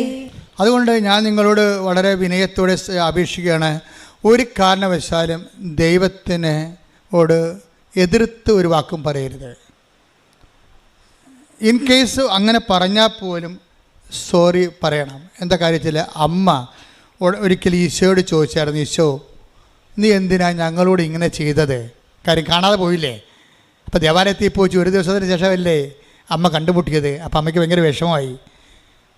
ഒരു സോറി പോലും പറയാതെ ഈശോ ഇവിടെ തങ്ങിയില്ലേ. അങ്ങനെ ആദ്യമായിട്ട് ചെയ്യണതാ. അതുകൊണ്ട് അമ്മയ്ക്ക് ഭയങ്കര വിഷമമായി. ഒന്നാമത് കാശും കയ്യിലില്ല, തിരിച്ചു പോകാനുള്ള കാശും കൊണ്ടാണ്, മിനിമം കാശും കൊണ്ടല്ലേ ഈ കാർപ്പൻ്ററിൻ്റെ വൈഫ് വരണത്. അങ്ങേരെ ഉടിയും കൊട്ടുപൊടിയും എടുത്തിട്ടല്ലേ കഞ്ഞി വെച്ച് പോണത്. അതിൻ്റെ അകത്തുനിന്ന് ബാക്കിയുള്ള നക്കാപ്പിച്ച കാഴ്ച പിടിച്ച് വെച്ചിട്ടാണല്ലോ ഒരു കൊല്ലം കഴിയുമ്പോൾ പള്ളി കൂശി പൊട്ടിച്ച് പള്ളിയെ വന്നത്. എന്നിട്ട് ഇപ്പോൾ ഇരട്ടിപ്പണിയായില്ലേ. ആലപ്പുഴയിൽ നിന്ന് തൃശ്ശൂർ വരെയുള്ള യാത്ര ഉണ്ട്. തൃശ്ശൂർ എത്തിയിട്ട് ഈശോ അവിടെ നിന്ന് അമ്മ എറണാകുളത്ത് എത്തിയപ്പോഴാണ് അറിയണത് ഈശോ ഇവിടെ ഇല്ലെന്ന്. പിന്നെ തിരിച്ചു പോയി. അപ്പോൾ അങ്ങോട്ടും ഇങ്ങോട്ടും ഈ ഇരട്ടി യാത്രയായി. അപ്പോൾ ഈശോ അമ്മ ചോദിക്കും, എന്താ ഈശോ ഇങ്ങനെ ഞങ്ങളോട് ചെയ്തത്? നിൻ്റെ അപ്പ എന്തുമാത്രം വിഷമിക്കണമെന്നറിയാവോ? ഞങ്ങൾ എന്തുമാത്രം വിഷമിച്ചെന്നറിയും. അപ്പോൾ ഈശോ എന്ന് പറയും, എന്താ കാര്യം? ചില കാര്യങ്ങൾക്ക് ദൈവത്തിന് നമ്മളോട് പറയാൻ പറ്റത്തില്ല. സ്വന്തം മകനാണെങ്കിലും പറയാൻ പറ്റത്തില്ല. അപ്പോൾ ചില കാര്യം ദൈവം നമ്മളോട് പറയത്തില്ല. എന്തുകൊണ്ട് അങ്ങനെ ചെയ്തെന്ന് നിങ്ങൾ ചോദിക്കരുത്. കാര്യം ഈശോയ്ക്ക് വേണമെങ്കിൽ സോറി പറയാമായിരുന്നു, പറഞ്ഞില്ല. എന്നിട്ട് എന്താ പറഞ്ഞത്? നിങ്ങളറിയണം. എന്തറിയണം? ദൈവഹിതം നിങ്ങളറിയാൻ ബാധ്യസ്ഥയാണ്. ഞാൻ എൻ്റെ പിതാവിൻ്റെ കാര്യത്തിൽ വേവൃതന ആകേണ്ടവനാണെന്ന് നിങ്ങൾക്ക് അറിയില്ലേ എന്ന് വെച്ച് കഴിഞ്ഞാൽ, നിങ്ങൾ ഉടമ്പടി എടുത്ത് ദൈവത്തിൻ്റെ അമ്മയുടെ അപ്പൻ്റെ വചനത്തിൻ്റെ നടപ്പിൽ വരുത്തുന്ന ആൾക്കാരായിട്ട് ഉയരുമ്പോൾ ചില കാര്യങ്ങൾ ദൈവഹിതത്തിന് വിടണമെന്ന് നിങ്ങൾക്കറിയണം. അതുകൊണ്ട് ചില കാര്യങ്ങൾ ദൈവം നിങ്ങൾക്ക് ചെയ്തു തരാത്തത് എന്താണെന്ന് നിങ്ങൾ ദൈവത്തോട് ചോദിക്കരുത്. അമ്മ പക്ഷേ ചോദിച്ചു കഴിഞ്ഞപ്പോൾ അമ്മയ്ക്ക് മനസ്സിലായി അങ്ങനെ ചോദിക്കേണ്ടിയില്ലായിരുന്നെന്ന്. വീട്ടിൽ വന്നപ്പോൾ എന്ത് ചെയ്ത്? ഹൃദയത്തിൽ സംഗ്രഹിച്ചു. അതിന് മറുപടി ചോദിച്ചില്ല. നീ എന്താ എന്നോട് അങ്ങനെ ചോദിച്ചത് അവിടെ വെച്ച്? നിൻ്റെ പിത നീ പറയാതെ നിൻ്റെ ഹിത നീയല്ലേ ദൈവം? ഞാൻ നിന്നെ പെറ്റെടുക്കാൻ വേണ്ടി ദൈവം എന്നെ ഉപകരണമാക്കിയല്ലേ, നിനക്കൊരു വാക്കെന്ന് പറഞ്ഞാൽ കുഴപ്പമൊന്നുമില്ല എന്നല്ല, അങ്ങനെ ഒന്നും ചോദിച്ചില്ല. ഈശോയുടെ വീട്ടിൽ വന്ന് തർക്കോത്തരം പറയാൻ അമ്മ തയ്യാറായില്ല. അതിന് പകരം എന്താ ചെയ്തത്? അവളെ ഹൃദയത്തെ സംഗ്രഹിച്ചു. ചില കാര്യങ്ങൾ ദൈവത്തിന് നമ്മളോട് പറയാൻ പറ്റത്തില്ല, നമ്മൾക്ക് ഹൃദയത്തെ സംഗ്രഹിക്കാൻ പറ്റത്തേ ഉള്ളൂ. അതാണ് നിൻ്റെ അന്നന്ന് വേണ്ട ആഹാരം, അതാണ് ദൈവഹിതം, അതാണ് നിൻ്റെ നല്ല ആത്മാവിലേക്ക് നീ സഞ്ചരിച്ചെത്തുന്നതിൻ്റെ സൂചന. കൈയടിക്കട്ടെ. ഹല്ലേലൂയ ഹല്ലേലൂയ ഹല്ലേലൂയ ഹല്ലേലൂയ ഹല്ലേലൂയ. മഹത്വം യേശുവേ നന്ദി. ഹല്ലേലൂയ ഹല്ലേലൂയ. ആരാധന. ഹല്ലേലൂയ ഹല്ലേലൂയ. യേശുവേ നന്ദി. എന്തു നല്ലമ്മ എന്നുടെ അമ്മ, എനിക്കും ഈശോയ്ക്കും ഒരേ അമ്മ.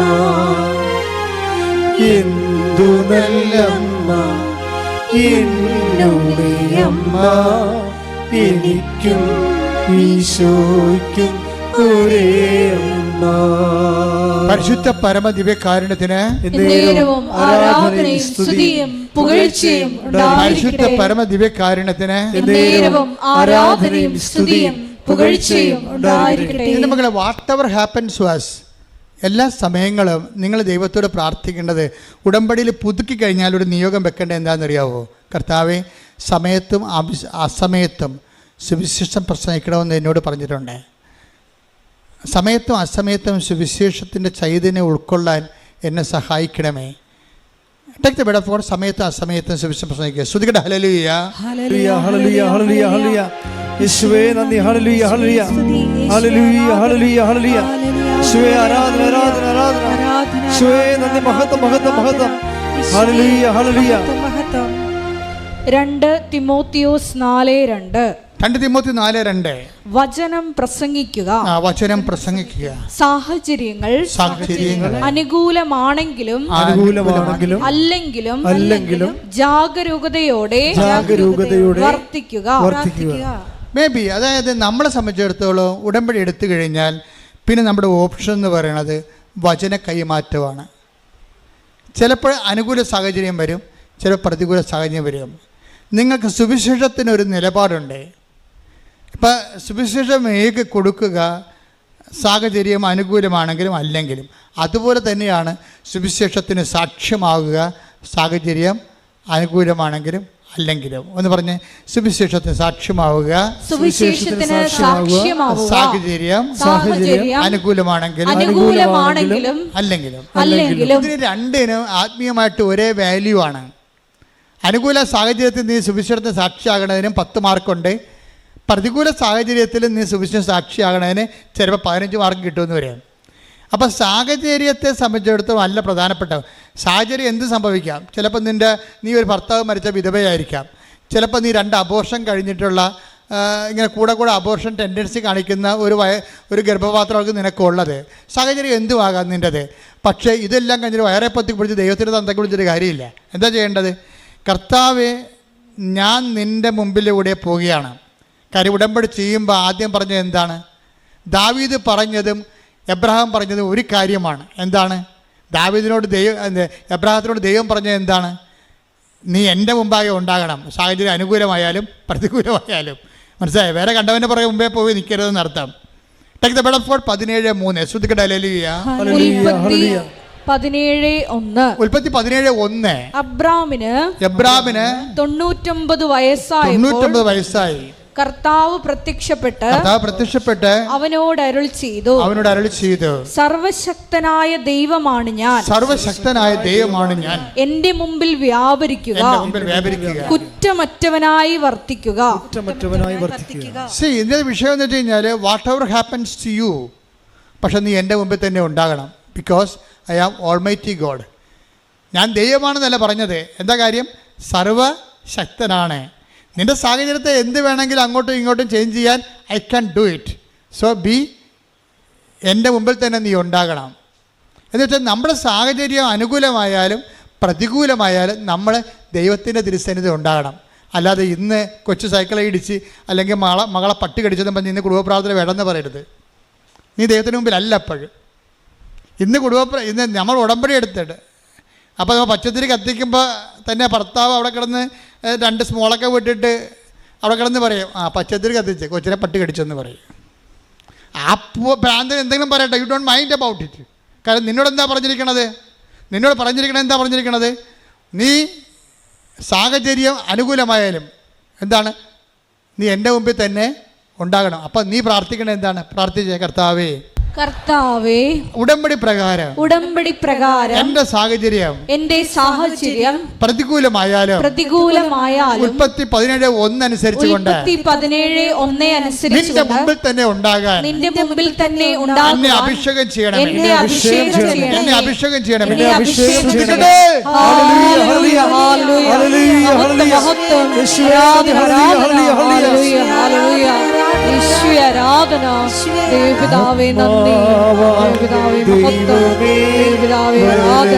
കൈയടിച്ചോണ്ട് സന്തോഷത്തോടെ എന്റെ ഉള്ളിൽ വസിക്കാൻ വരണേ, ആത്മാവാം ദൈവമേ വരണേ, എന്റെ ഉള്ളിൽ വസിക്കാൻ വരണേ. ദാഹിച്ചു നിന്നെ ഞാൻ തേടുന്നു, സ്വർഗം തുറന്നിറങ്ങി നീ വരണേ. ദാഹിച്ചു നിന്നെ ഞാൻ തേടുന്നു, സ്വർഗം തുറന്നിറങ്ങി നീ വരണേ. ആത്മാവാം ദൈവമേ വരണേ, എന്റെ ഉള്ളിൽ വസിക്കാൻ വരണേ. പരിശുദ്ധ പരമദിവ്യകാരുണ്യത്തിന് ആരാധനയും സ്തുതിയും പുകഴ്ചയും ഉണ്ടായിരിക്കട്ടെ. എൻ്റെ മക്കളെ, നിങ്ങളുടെ കയ്യിൽ നിന്നൊരു കയ്യബദ്ധം വന്നു വിചാരിച്ചോ? നിങ്ങൾക്ക് നിങ്ങളുടെ സ്വഭാവത്തിൻ്റെ രീതി അനുസരിച്ചുകൊണ്ട് ചിലപ്പോൾ അശ്രദ്ധ വരും. ഉടമ്പടി എടുത്താലും ചിലപ്പോൾ ഉടമ്പടി ജീവിക്കുകയാണെങ്കിൽ ശരി, ചില കയ്യബദ്ധങ്ങൾ വന്നു കഴിഞ്ഞായിരിക്കും അറിയണം, ദൈവമേ ഞാൻ ഉടമ്പടി എടുത്താണല്ലോ, ഞാൻ ഓർത്തില്ലല്ല, അബദ്ധമായി പോലല്ല, അങ്ങനെ ചെയ്യരുതായിരുന്നു, അങ്ങനെ പറയരുതായിരുന്നു, ഇനിയിപ്പോൾ എന്തു ചെയ്യും? കുമ്പസാരിക്കാതെ ഉടമ്പടി ചെയ്യാൻ പറ്റുമോ? എൻ്റെ മകളെ, നീ ഒന്നും ചെയ്യേണ്ട, സോറി എന്ന് പറഞ്ഞാൽ മാത്രം മതി. എന്താ കാര്യം എന്നറിയാവോ? ഒരു സോറി പറഞ്ഞൊരു മനുഷ്യനാണ് ഇസ്രായേൽ ഭരിച്ചതെന്ന് നീ ഓർക്കണം. ഞാൻ ദാവീദിൻ്റെ കുഴിമാടത്ത് ചെല്ലുമ്പോൾ അവിടെ 1.5 മണിക്കൂർ നിന്ന് പ്രാർത്ഥിച്ചിട്ട് എൻ്റെ കൂട്ടം തെറ്റിപ്പോയൊരു മനുഷ്യനാണ് ഞാനും വിജയകുമാറും. ഞങ്ങൾ ഈ ദാവീദിൻ്റെ കുഴിമാടം കണ്ടപ്പോഴെല്ലാം മറന്നുപോയി. അവിടെ നിന്ന് അങ്ങോട്ട് പ്രാർത്ഥിക്കാൻ തുടങ്ങി. കാര്യം ഞങ്ങൾക്ക് മുമ്പ് നിൽക്കുന്ന 2 യഹൂദന്മാർ ധൂപം ഇങ്ങനെ അർപ്പിച്ചുകൊണ്ട് അവരിങ്ങനെ സങ്കീർത്തനങ്ങൾ പാടി ആടി അവരിങ്ങനെ നിർവൃതി നിൽക്കുകയാണ്. എത്ര കൊല്ലം, 2500 കൊല്ലം മുമ്പ് മരിച്ചുപോയി, 2000 അല്ല 10,000-3000 കൊല്ലം മരിച്ചുപോയ ദാവീദിന്റെ സിംഹാസനം, ദാവീദിൻ്റെ കുഴിമാടത്തിൽ ഈ യഹൂദ പുരോഹിതന്മാർ ഇരുന്നുകൊണ്ട് ധൂപാർച്ചന നടത്തി പ്രാർത്ഥിക്കണം കണ്ടപ്പോൾ പ്രാർത്ഥന എന്താണ് നമ്മൾ ഇത്രയും നാൾ പ്രാർത്ഥനയേക്കാൾ വേറൊരു പ്രാർത്ഥന ഉണ്ടല്ലോ, ഇങ്ങനെ തീഷ്ണമായിട്ട് 24 മണിക്കൂർ ആ മനുഷ്യനവിടെ നിന്ന് പ്രാർത്ഥിക്കുകയാണ്. അപ്പം ഞാനും കൂടെ നിന്ന്, വിജയകുമാരൻ കൂടെ നിന്ന് പ്രാർത്ഥിക്കുകയാണ്. ഞങ്ങൾ 1.5 മണിക്കൂർ അറിയാതെ നിന്ന് പ്രാർത്ഥിച്ചു പോയി. തിരിഞ്ഞു നോക്കിയപ്പോൾ കൂട്ടം കാണുന്നില്ല. പഴയ ജെറുസലേമിലാണ്, അകപ്പെട്ടു പോയി.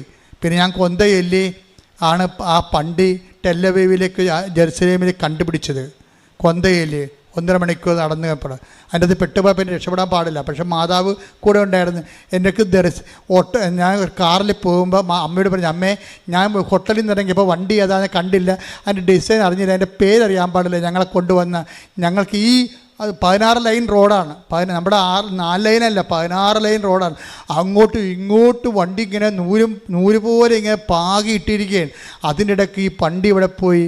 നേരത്തെ അവർ ഞങ്ങളോട് ഹോട്ടലിൽ നിന്ന് ഇറങ്ങിയപ്പോഴേ പറഞ്ഞാൽ, നിങ്ങൾ ഒരു കാരണവശാലും കൂട്ടം തെറ്റി പോയരുത്, കൂട്ടം തെറ്റി പോയാൽ ഹോട്ടലിലേക്ക് വിളിക്കാനേ പറ്റത്തുള്ളൂ എന്ന് പറഞ്ഞ് ഹോട്ടലിൻ്റെ നമ്പർ തന്ന്.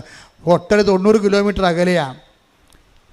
പക്ഷേ വിജയകുമാറിൻ്റെ ഫോണിൽ ചാർജുമില്ല. അപ്പോൾ അതിനൊക്കെ അകപ്പെട്ടു. പഴയ ജെറുസലേമിനകത്ത് കുഡൂസിൽ അകപ്പെട്ടു പോയി. അപ്പോഴെന്ത് ചെയ്യും? ഞാൻ പറഞ്ഞു, ഒന്നും ചെയ്യണ്ട, ജപമാല ചെല്ലാൻ പറഞ്ഞ്. ഞാൻ ഒരു ജപമാല ചെല്ലിയിട്ട് കണ്ട വഴി തെക്കും വടക്കും അറിയാൻ പാടില്ല. നല്ല ഉച്ച 12 മണി നേരം, നല്ല ഒരു 40 ഡിഗ്രി ചൂട്. അങ്ങോട്ടാണ്, അങ്ങോട്ട് പോകുമ്പോൾ അങ്ങോട്ടും ഇങ്ങോട്ടും വഴി, പടിഞ്ഞോട്ട് വഴി, പിന്നെ അങ്ങോട്ട് പോകുമ്പോൾ പിന്നെ ഇടക്കോട്ട് വലത്തോട്ടും വഴി, പിന്നെയും വഴി. ഏത് വഴിയാണ് റോഡെന്ന് എവിടെ എത്തുമെന്ന് ഒരു പിടിയില്ല. വെച്ച് നടക്കുകയാണ്. അപ്പം ഞാൻ പറഞ്ഞു, അമ്മേ നീ നടന്ന വഴിയാണിത്, ഞങ്ങൾക്ക് 2 പേർക്ക് ആദ്യമായിട്ട് ഇവിടെ വന്ന് ലാൻഡ് ചെയ്യേണ്ടതാണ്, ഞങ്ങൾക്ക് ഇവിടുത്തെ വഴിയൊന്നും അറിയത്തില്ല, ഞങ്ങളുടെ വണ്ടിയും അറിയത്തില്ലെന്ന് പറഞ്ഞു. അപ്പം ഞാൻ ഈ കൊന്ത ചൊല്ലി തീരും, അപ്പം നീ ഞങ്ങളെ വഴിയിലെത്തിച്ചിരിക്കുമെന്ന് പറഞ്ഞു. അപ്പോൾ വിജയകുമാർ പറഞ്ഞ്, അപ്പോഴാദ്യമായിട്ടാണ് ഒരു വിശ്വാസം പ്രയോഗത്തിൽ വരണത്. പുള്ളിക്ക് പുള്ളി ഞെട്ടണത് അങ്ങനെ. ഞാൻ പറഞ്ഞു 5-ാമത്തെ ദിവസത്തിൻ്റെ പിതാവിൻ്റെയും പുത്രൻ്റെയും പറഞ്ഞപ്പോൾ ഉണ്ട് ഞങ്ങൾ റോഡേ എത്തി അവിടെ. പക്ഷേ റോഡേ എത്തുമ്പോൾ എന്ത് റോഡാണ് ഈ കാണുന്നത്? 16 ലൈൻ റോഡാണ്. ഇൻ്റർനാഷണൽ ടൗൺ സിറ്റിയല്ലേ. അവിടെ ചെന്ന് അകപ്പെട്ട് ഏത് വണ്ടി, നമ്മുടെ വണ്ടി എവിടെ പോയെന്ന് ആർക്കറിയാം? നമ്മുടെ മൊബൈലും വർക്ക് ചെയ്യണില്ല. എനിക്ക് പിന്നെ റോമിംഗ് ഇല്ല, സാറിന് റോമിംഗ് ഉണ്ട്, പക്ഷേ അവിടെ ബാറ്ററി വർക്ക് ചെയ്യണില്ല. ആകെപ്പെടെ കുഴപ്പത്തിലായി വിജയകുമാറിനോട് പറഞ്ഞു സാറേ ഒരു വണ്ടി, ഞാൻ പറഞ്ഞു സാറേ ഒരു വണ്ടി എടുക്ക്. ഒരു ടാക്സി എടുത്ത് ടാക്സി വന്ന് നിന്ന് ടാക്സിക്കാരൻ ഞങ്ങളോട് ചോദിക്കുകയാണ് എവിടെ പോകണമെന്ന്. ഞങ്ങൾക്കറിയാമല്ലോ എവിടെ പോകണമെന്ന്. ഞങ്ങളുടെ വണ്ടി പിടിക്കാനാണ് ഇയാളെ വിളിച്ചിരിക്കണമെന്ന് അറിയാമോ? അപ്പോൾ വണ്ടി എവിടെയാണെന്ന് ഞാൻ ചോദിക്കത്തില്ലേ? അപ്പോൾ ഞാൻ പറഞ്ഞു ഗെറ്റലാണെന്ന് പറഞ്ഞു, മുമ്പോട്ട് പോകാൻ പറഞ്ഞു കഴിഞ്ഞപ്പോൾ ഇയാൾ ഇടയ്ക്കിടയ്ക്ക് പറയുന്നുണ്ട്. അപ്പോൾ ഇയാൾ എവിടെ പോകണമെന്ന് പറഞ്ഞ് അപ്പോൾ സാറ് പറഞ്ഞു ഗെറ്റലോ അപ്പോൾ മുമ്പോട്ട് പോകാൻ ഗ്രോഫ്രണ്ട് എന്ന് പറയുന്നുണ്ട്. പക്ഷേ അപ്പം ഞങ്ങളുടെ കൂടി ജവമാലയിക്കൊണ്ടിരിക്കുകയാണ്. എൻ്റെത് ഡ്രൈവറും വണ്ടിയൊന്നും അല്ല പ്രശ്നം, ഈ ജവമാല കൃത്യമായിട്ട് ചെല്ലുക എന്നുള്ള ആ സമയത്ത് ജവമാല ചെല്ലിക്കൊണ്ടേ ഇരിക്കുകയാണ്. അപ്പോൾ എൻ്റെ മനസ്സിൽ സാറിനോട് പറയും സാറേ 5-ാമത്തെ ദിവരഹസ്യത്തിന് നമ്മൾക്ക് ഈ സ്ഥലത്തെത്തിയെങ്കിൽ അടുത്ത കൊന്ത തീരുമ്പോൾ ഈ വണ്ടി കൊണ്ടുവന്ന് നമ്മുടെ മുമ്പിൽ അമ്മ തരുമെന്ന് പറഞ്ഞു. അമ്മ തരും. അപ്പോൾ ഞാൻ സാറും കൂടി ചെല്ലിയിട്ട് അപ്പോൾ ഡ്രൈവർ ഇടയ്ക്ക് ഞങ്ങളെ പ്രാർത്ഥനയ്ക്ക് ഉതപ്പുണ്ടാക്കുന്നുണ്ട്. അയാൾ അപ്പോൾ വിജയകുമാർ ചോദിച്ചു വാ മിണ്ടാതിരിക്കുക, നിങ്ങൾക്ക് എത്ര പരിപാടി വേണം? അപ്പോൾ പറഞ്ഞ് എന്താ അയാളെ $500 ഉടനെ $500 എടുത്ത് അയക്ക് കൊടുത്ത്. എവിടെ 2 കിലോമീറ്ററേ പോയിട്ടുള്ളൂ. ഞങ്ങൾ മണ്ടന്മാരെ ഇന്ത്യക്കാരാണെന്ന് അയാൾക്കറിയാം. കാര്യം ഇത് വഴി അറിയാൻ വല്ലതും കയറി ഇരിക്കുക, സ്ഥലം പറയാൻ വല്ലതും ഇരിക്കുക. ഇന്ത്യക്കാരുടെ ആരും 2 മണ്ടന്മാർ കേട്ടിട്ടുണ്ട്. ഇന്ത്യക്കാരെ മണ്ണൊന്നും വേണ്ട, ഇന്ത്യക്കാർ ലോകത്തിലെ ഏറ്റവും വലിയ ബുദ്ധിയുള്ളവരാണ്. പക്ഷേ ഞങ്ങൾ അവിടെ ചെന്നപ്പോൾ ഞങ്ങൾക്ക് വഴി പറഞ്ഞ് ഞങ്ങൾക്ക് അറിയത്തില്ല അവിടെ തെക്കും വടക്കും. ഞങ്ങളുടെ ജീവിതം അങ്ങനെ അകപ്പെട്ടിരിക്കുകയാണ്. അപ്പോൾ എൻ്റെ മനസ്സിലിരിക്കണ കൊന്ത മാത്രമേ ഒരു ഉറപ്പുള്ളൂ. ഇതാണ് നമ്മുടെ ഈ പാത്ത് ഫൈൻഡർ എന്ന് പറഞ്ഞ സാധനം ഇതാണ്. ഇത് വെച്ചുള്ള കളിയാണ് നമുക്കറിയാവുന്നത്. അപ്പോൾ ഞാൻ ഈ കൊന്ത തീരണ സമയത്ത് 4-ാമത്തെ കൊന്ത തീരുമ്പോൾ തന്നെ അമ്മ പറഞ്ഞ് വണ്ടി ചുവപ്പാണെന്ന് പറഞ്ഞ്. അപ്പോൾ വണ്ടി ചുവപ്പ് നിറവാണ്, താഴെ കറുപ്പുണ്ടെന്ന് പറഞ്ഞ്. ഞാൻ ഉടനെ സാറേ ചുവപ്പ് വണ്ടിയാണ് അമ്മ പറയുന്നുണ്ട്, താഴെ കറുപ്പുണ്ടെന്ന് പറയുന്നുണ്ട്. 5-ാമത്തെ രഹസ്യം ചൊല്ലി അവസാനിക്കുമ്പോൾ ചുവപ്പും കറുപ്പും വണ്ടി ഞങ്ങളുടെ മുമ്പിൽ കൊണ്ടുവന്ന അമ്മ. ഈ എൻ്റെ പ്രോബ്ലം വെച്ച് കഴിഞ്ഞാൽ ഇതെല്ലാം അനുഭവങ്ങളാണ്. അനുഭവങ്ങളെന്ന് പറയണത് അതാണ് പഠിപ്പിക്കലെന്ന് പറയണത്. ദൈവം അനുഭവങ്ങളിലൂടെയാണ് നമ്മളെ പഠിപ്പിക്കുന്നത്. Take the word of God 143:10 എടുത്ത് ശ്രുതിക്കട്ടെ. ഹല്ലേലൂയ ഹല്ലേലൂയ ഹല്ലേലൂയ യേശുവേ നന്ദി. ഹല്ലേലൂയ ഹല്ലേലൂയ ഹല്ലേലൂയ ഹല്ലേലൂയ ആരാധന. 143:10 സങ്കീർത്തനങ്ങൾ. അങ്ങയുടെ ഹിതം അനുവർത്തിക്കാൻ എന്നെ പഠിപ്പിക്കണം. അങ്ങയുടെ ഹിതം അനുവർത്തിക്കാൻ എന്നെ പഠിപ്പിക്കണമേ. എന്തെന്നാൽ അവിടുന്നാണ് എൻ്റെ ദൈവം. അങ്ങയുടെ നല്ല ആത്മാവിനെ എന്നെ നിരപ്പുള്ള വഴിയിലൂടെ നയിക്കട്ടെ. Praise the Lord. അപ്പോൾ അങ്ങയുടെ ഹിതം അനുവർത്തിക്കുകയാണ് എൻ്റെ ആഹാരം, അതാണ് നിരപ്പുള്ള വഴികളിലൂടെ. അപ്പോൾ ദൈവത്തിൻ്റെ ഹിതം അനുവർത്തിക്കുന്ന വ്യക്തിയായി നമ്മൾ എപ്പോൾ മാറുന്നുവോ അപ്പോൾ നമ്മൾ നിരപ്പുള്ള വഴിയിലൂടെ വരും. കാര്യം ഇതിൻ്റെ വിഷയം എന്ന് പറയണത് വചനം കേൾക്കണമെങ്കിൽ വഴി നിരപ്പാക്കേണ്ടതുണ്ട്. അതുകൊണ്ടാണ് യോഹന്നാൻ മാന്താനെ കർത്താവിന് വഴിയൊരുക്കാൻ വേണ്ടി എന്ന് പറഞ്ഞ് പ്രത്യേകം മിഷൻ കൊടുത്ത് വിടേണ്ട കാര്യം എന്താണ്? ദൈവത്തിൻ്റെ ഹിതപ്രകാരം ജീവിക്കാൻ പറ്റിയൊരു സമൂഹത്തെ രൂപപ്പെടുത്തി എടുക്കാനുള്ള ജ്ഞാനസ്ഥാനം, പശ്ചാത്താപത്തിൻ്റെ ജ്ഞാനസ്ഥാനമാണ് യോഹന്നാൻ നൽകണത്. അപ്പം നിങ്ങൾക്ക് എപ്പോഴെങ്കിലും നിങ്ങൾ ചെയ്തു പോയ തെറ്റുകളെക്കുറിച്ച് ഒരു പശ്ചാത്താപം ഉണ്ടാവുകയും ദൈവത്തിൻ്റെ വചനം ജീവിക്കുകയും ചെയ്യണമെന്ന് തോന്നിയാൽ നിങ്ങൾ നിരപ്പുള്ള വഴികളിലേക്ക് വന്നു കഴിഞ്ഞു. പിന്നെ ദൈവമായിട്ട് അടുത്ത നടപടി ദൈവത്തിൻ്റെ ഇടപെടലാണ് ഉണ്ടാകുന്നത്. അതുകൊണ്ട് ഉടമ്പടിയുടെ ഉദ്ദേശമെന്ന് പറയണത് ആദ്യം തന്നെ നിരപ്പുള്ള വഴിയിലൂടെ സഞ്ചരിച്ചുകൊണ്ട് നല്ല ആത്മാവിലേക്ക് വരണം. എന്ന് വെച്ച് കഴിഞ്ഞാൽ നമ്മൾക്ക് നിങ്ങളുടെ ഉടമ്പടിയിലൂടെ മറ്റുള്ളവരുടെ മുമ്പിൽ മേക്കിട്ട് കയറാൻ പറ്റിയ ഒരു ഉദ്യോഗം ഉണ്ടാക്കണം. 10 പൈസ മറ്റവരെക്കാൾ മെച്ചമായിരിക്കണം നമ്മൾ. അതുപോലെ തന്നെ ഇതുപോലെ നമ്മുടെ ലോൺ പാസ്സാകുന്നതിലൂടെ നമുക്ക് അപ്പൻ്റെയൊക്കെ നിന്ന് നമ്മൾ വീട് വെക്കാനുള്ള സ്ഥലം എഴുതി മേടിച്ച് കഴിഞ്ഞാൽ അനിയനെ എങ്ങനെയെങ്കിലും സ്കൂട്ട് ചെയ്യാം, അവിടുന്ന് ന്യൂട്രലാക്കി പുറത്താക്കാം എന്നൊക്കെയുള്ള പരിപാടികളൊക്കെ കയ്യിലുണ്ടെങ്കിൽ നല്ല ആത്മാവല്ലത്. നിങ്ങളുടെ നിയോഗം കൊണ്ട് തന്നെ നിങ്ങളെല്ലാവരും നീറി അവസാനിക്കണത്. എന്താ കാര്യം? എല്ലാ നിയോഗത്തിലും തരികിടയുണ്ട്. അതെല്ലാം ചെയ്തതിന് ശേഷം അത് നേടിയെടുത്തതിലൂടെ മറ്റുള്ളവർക്കൊരു പണി കൊടുക്കാൻ വേണ്ടി നിങ്ങൾ വിചാരിക്കുന്നുണ്ടാവും. ഇതാണ് വിഷയം. നിങ്ങൾക്ക് പണ്ട് പണി തന്ന ആൾക്കാർക്ക് എല്ലാം മുമ്പിൽ തലേലും കെട്ടി ജീവിക്കാൻ വേണ്ടി നിങ്ങൾ ഭൗതിക ആനുകൂല്യത്തോട് ദൈവത്തോട് ചോദിച്ചു കഴിഞ്ഞാൽ അത് നല്ല ആത്മാവല്ല. അപ്പം അതുകൊണ്ട് അങ്ങനെയുള്ള നിയമങ്ങളെല്ലാം പൊളിച്ചെഴുതണം. എന്നിട്ട് നിരപ്പുള്ള വഴികളിലൂടെ ദൈവഹിതപ്രകാരം ജീവിക്കാൻ വേണ്ടി നിത്യത ലക്ഷ്യമാക്കൊണ്ട് പോകുമ്പോഴേ അമ്മ ഓട്ടോമാറ്റിക്കായിട്ട് വന്ന് മധ്യസ്ഥം വഹിക്കും. അമ്മ മധ്യസ്ഥം വഹിക്കുന്ന രീതി കണ്ടില്ലേ? ആ ഒരു ജപമാല, നീ ഒരു ജപമാല ഉണ്ടെങ്കിൽ നമുക്ക് ഈ ജന്മം അടുത്ത ജന്മം ജീവിക്കാൻ പറ്റും. അതാണ് ഞാൻ എൻ്റെ ജീവിതത്തിൽ നിന്ന് പഠിച്ചത്. കാര്യം ജപമാല മുഴുവനും ഫുൾ ഓഫ് കർത്താവിൻ്റെ റിഡംഷൻ്റെ വീണ്ടെടുപ്പിൻ്റെ മുഴുവനും രക്ഷാകര സമ്പൂർണ്ണ ബൈബിളിനെ ഇങ്ങനെ കാച്ചിക്കുറുക്കി അങ്ങനെ മണികളാക്കി വെച്ചിരിക്കുകയാണ് ജപമാലയിൽ. അതിനേക്കാൾ വലിയ പ്രാർത്ഥന ഇനി ഉണ്ടാകാൻ പോണില്ല. അതുകൊണ്ട് തന്നെയാണ് ഇതിൻ്റെ അകത്ത് നമ്മളിത് 1000 മണിയൊക്കെ ആയിട്ട് വർദ്ധിപ്പിക്കുന്നതിൻ്റെ കാര്യം. വേറെ എപ്പോഴും നമ്മൾ ശ്രദ്ധിക്കണം. നിങ്ങൾക്കൊക്കെ പറ്റിയ അബദ്ധം വല്ല ഉടായ്പ പ്രാർത്ഥനകളൊക്കെ വന്നപ്പോൾ നിങ്ങൾ ന്യൂട്രലായിട്ട് നിങ്ങൾ ജപമാല മാറ്റി നിർത്തിയിട്ട് അതിൻ്റെ പുറകെ പോയി. അതാണ് സംഭവം. മര്യാദക്ക് നിന്നുകയും നമ്മുടെ പിതാക്കന്മാരെ ദൈവവും തലമുറകളും പഠിപ്പിച്ച പ്രാർത്ഥനകൾ സത്യസന്ധമായ ആധ്യാത്മികതയിലേക്ക് നിങ്ങൾ തീഷ്ണമായി വരണം. നിങ്ങൾ വരണമെന്നല്ല ഞാൻ പറയണത്, നിങ്ങൾ തീഷ്ണമായി വരണമായിട്ട് ദൈവത്തിന് തോന്നണം. ദൈവത്തിന് തോന്നണമെന്നുണ്ടെങ്കിൽ അത് നടപ്പിൽ വരുത്തണം ദൈവം. കാരണം നിങ്ങളുടെ ജീവിതം കൊണ്ട് തന്നെ സുവിശേഷം നമ്മളിലെ പരിശുദ്ധാത്മാവ് ഇത്രയും നേരം പറഞ്ഞുകൊണ്ടിരുന്നത് എന്താണ്? അനുകൂലം സാഹചര്യം അനുകൂലമായാലും പ്രതികൂലമായാലും നീ സുവിശേഷത്തിൻ്റെ സാക്ഷിയാകണം. പ്രതികൂലമായ സാഹചര്യം വന്നാലും ആ പ്രതികൂലമായ സാഹചര്യത്തിലും നീ ഒരു സുവിശേഷമായിക്കൊണ്ട് ദൈവത്തിനെ കൊണ്ട് തന്നെ ആ വിഷയത്തെ പരിഹാരം ഉണ്ടാക്കാൻ വേണ്ടി നീ ശ്രമിക്കണം. അല്ലെങ്കിൽ ഞങ്ങൾക്ക് വേണമെങ്കിൽ അടുത്ത പോലീസ് സ്റ്റേഷനിൽ പോയിട്ട് റിപ്പോർട്ട് ചെയ്യുക വല്ലതൊക്കെ ചെയ്യാൻ പറ്റുമായിരുന്നു. എന്തൊക്കെയാണ് കുഴപ്പം? എന്താ കുഴപ്പമെന്ന് വെച്ചാൽ ഇന്ന ഹോട്ടലിലാണ് താമസിച്ചത്, ഇന്ന വണ്ടി എങ്ങോട്ടാണ് പോയെന്നൊക്കെ ട്രേസ് ഔട്ട് ചെയ്തെടുക്കണ ഒരു കുഴപ്പമില്ല. പക്ഷേ ഞങ്ങൾ ജപമാലയിലാണ് ആശ്രയിച്ചത്. എന്ന് വെച്ചാൽ ഫസ്റ്റ് നമ്മുടെ ബുദ്ധിപരമായ മെക്കാനിസം അല്ല കാണിക്കേണ്ടത്. അത് ജഡിക ആത്മാക്കമുള്ള ആൾക്കാർ ജഡികമായ മാർഗ്ഗങ്ങൾ അന്വേഷിക്കും. ദൈവ പൈതൽ ദൈവത്തിൻ്റെ മാർഗ്ഗമാണ് ഫസ്റ്റ് പ്രയോറിറ്റി. ഉടമ്പടി നീ വിജയിക്കണമെന്ന് കാണുന്നത് എപ്പോഴാണെന്ന് വെച്ച് കഴിഞ്ഞാൽ നിൻ്റെ ഫസ്റ്റ് റെഫറൻസിൽ നിനക്കുണ്ടാകുന്ന പ്രശ്നങ്ങൾ ദൈവത്തെ കൊണ്ട് ആദ്യം പരിഹരിക്കാൻ വേണ്ടി നീ നടപടി എടുക്കുമ്പോൾ നീ ദൈവത്തിൻ്റെ നിരപ്പായ വഴികളിലൂടെയാണ്. കൈയടിക്കട്ടെ, സ്തുതിക്കട്ടെ. ഹല്ലേലൂയ, ഹല്ലേലൂയ, ഹല്ലേലൂയ.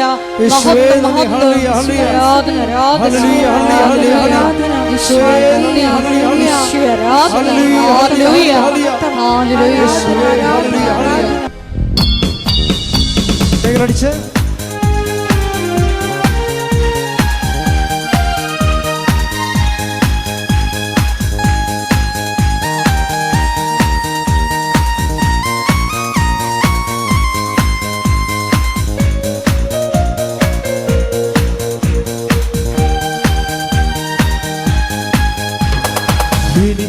കരുതുന്നവൻ, ഭാരങ്ങൾ വഹിക്കുന്നവൻ, എനിക്കായി കരുതുന്നവൻ, ഭാരങ്ങൾ വഹിക്കുന്നവൻ, എന്നെ കൈവിടാത്തവൻ, യേശുവിൻ കൂടെയുണ്ട്.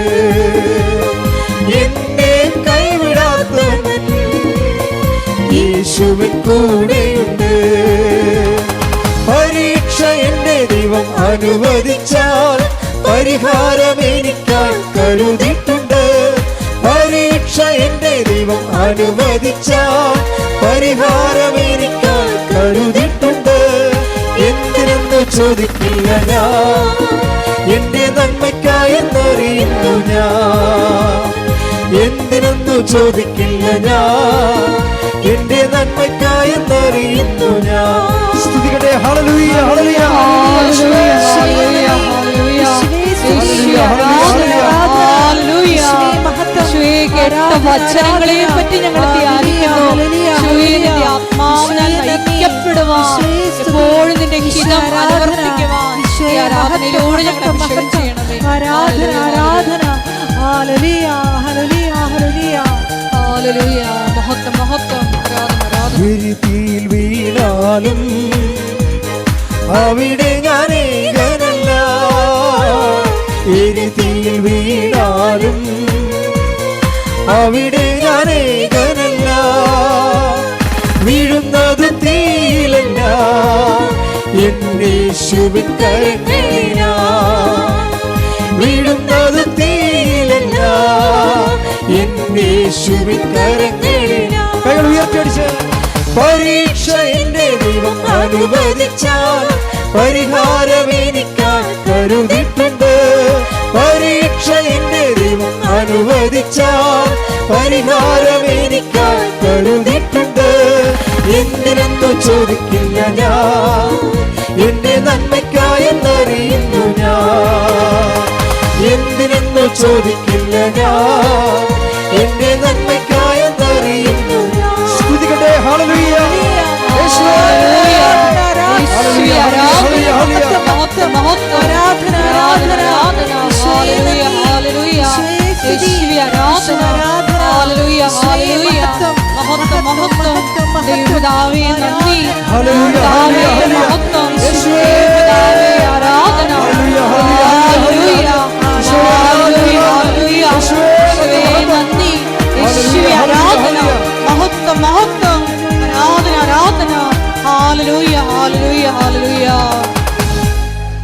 കൈകൾ കൂപ്പി കണ്ണടച്ച്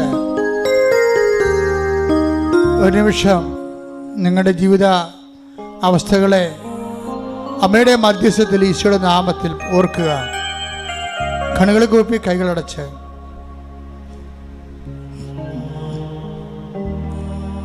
കണ്ണുകളടച്ച് കൈകൾ കൂപ്പി ഒരു നിമിഷം നമ്മുടെ ജീവിതാവസ്ഥകൾ, ഈ ആഴ്ചയിൽ ദൈവം ഇടപെടേണ്ട വിഷയങ്ങൾ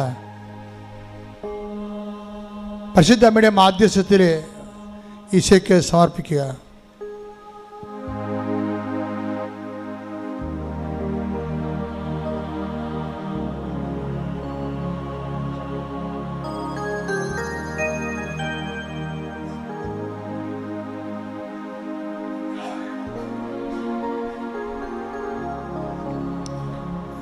അച്ഛൻ പ്രാർത്ഥിക്കുമ്പോൾ സ്തുതിക്കട്ടെ.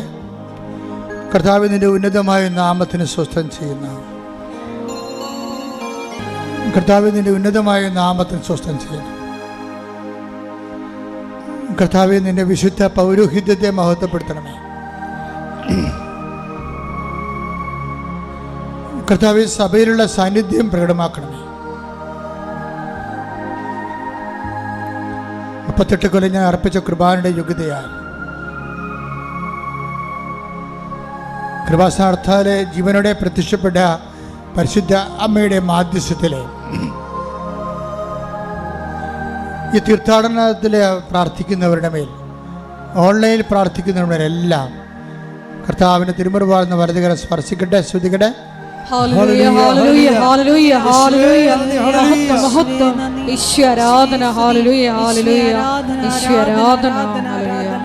കർത്താവ് നിന്റെ നാഥനും രക്ഷകനുമായി ഏറ്റുപറയുന്ന എല്ലാ മക്കളോടും നീ കാരുണ്യം കാണിക്കണമേ. ഉച്ചമുള്ളങ്കാല് വരെ കർത്താവിൻ്റെ രക്തം പടരട്ടെ. എല്ലാ കോശങ്ങളിലും പേശികളിലും കർത്താവിൻ്റെ രക്തം പടരട്ടെ. കർത്താവിൻ്റെ ആണിപ്പെടുതാർന്ന വലതുകരത്താൽ ഓരോ അവയവങ്ങളെ സ്പർശിക്കണമെന്ന് പ്രാർത്ഥിക്കുന്നു. മാരക രോഗങ്ങൾ, തീരാവേദികൾ, ആന്തരിക അവയവങ്ങളുടെ രോഗങ്ങൾ, കാൻസർ സിസ്റ്റുകൾ, ശ്വാസകോശ രോഗങ്ങൾ, കരരോഗങ്ങൾ, കിഡ്നി രോഗങ്ങൾ, ഗർഭാശയ രോഗങ്ങൾ, ആമാശയ രോഗങ്ങൾ, കുടരോഗങ്ങൾ, തൈറോയ്ഡ് രോഗങ്ങൾ, ടോക്സിൻ രോഗങ്ങൾ, സ്പോണ്ടിലോസിസ് രോഗങ്ങൾ യേശു ക്രിസ്തുവിന്റെ ഉന്നതമായ നാമത്തിൽ മാറിപ്പോകട്ടെ.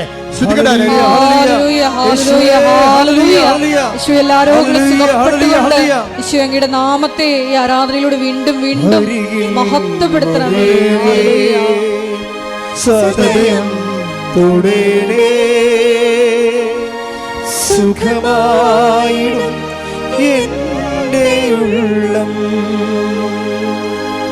പരിശുദ്ധ പരമദിവ്യ കാരുണ്യത്തിന് ആരാധനയും സ്തുതിയും പുകഴ്ചയും ഉണ്ടായിരിക്കട്ടെ. മകളെ വിവാഹിതരായവര്, പക്ഷേ വിവാഹ ജീവിതത്തിലെ പലതരത്തിലുള്ള അസ്വാരസ്യങ്ങളുള്ളവര്, മക്കളില്ലാത്തവര്,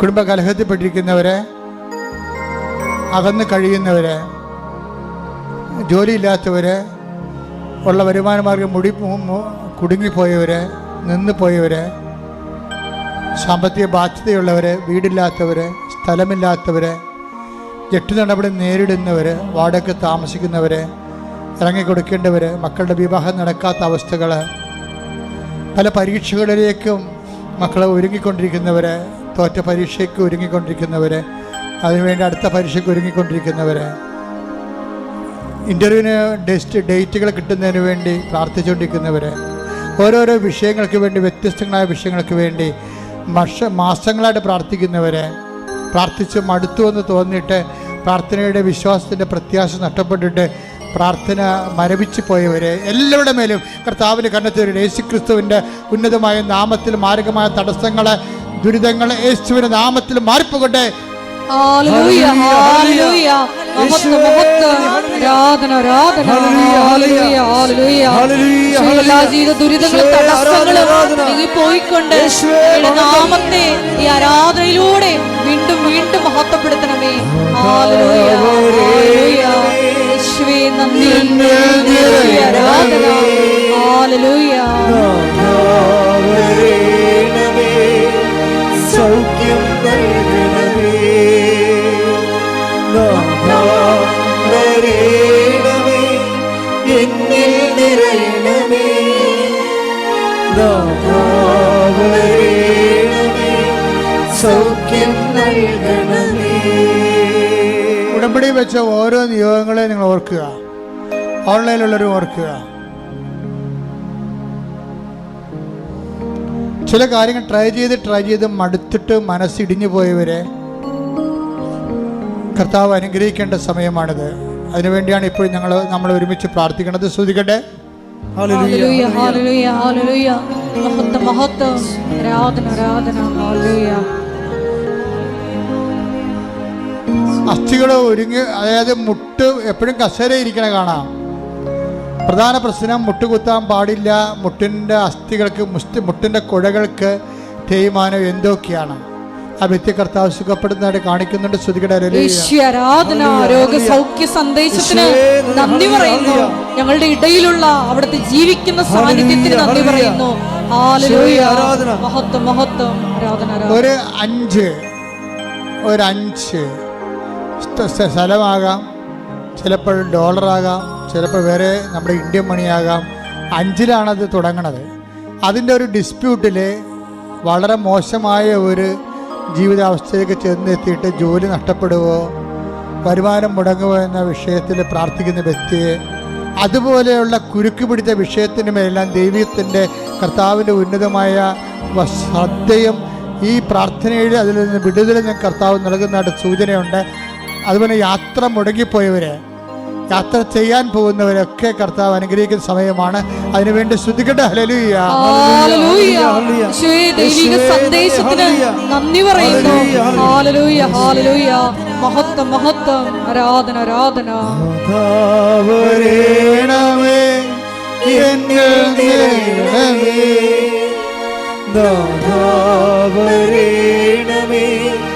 സൗഖ്യം നൽകണമേ.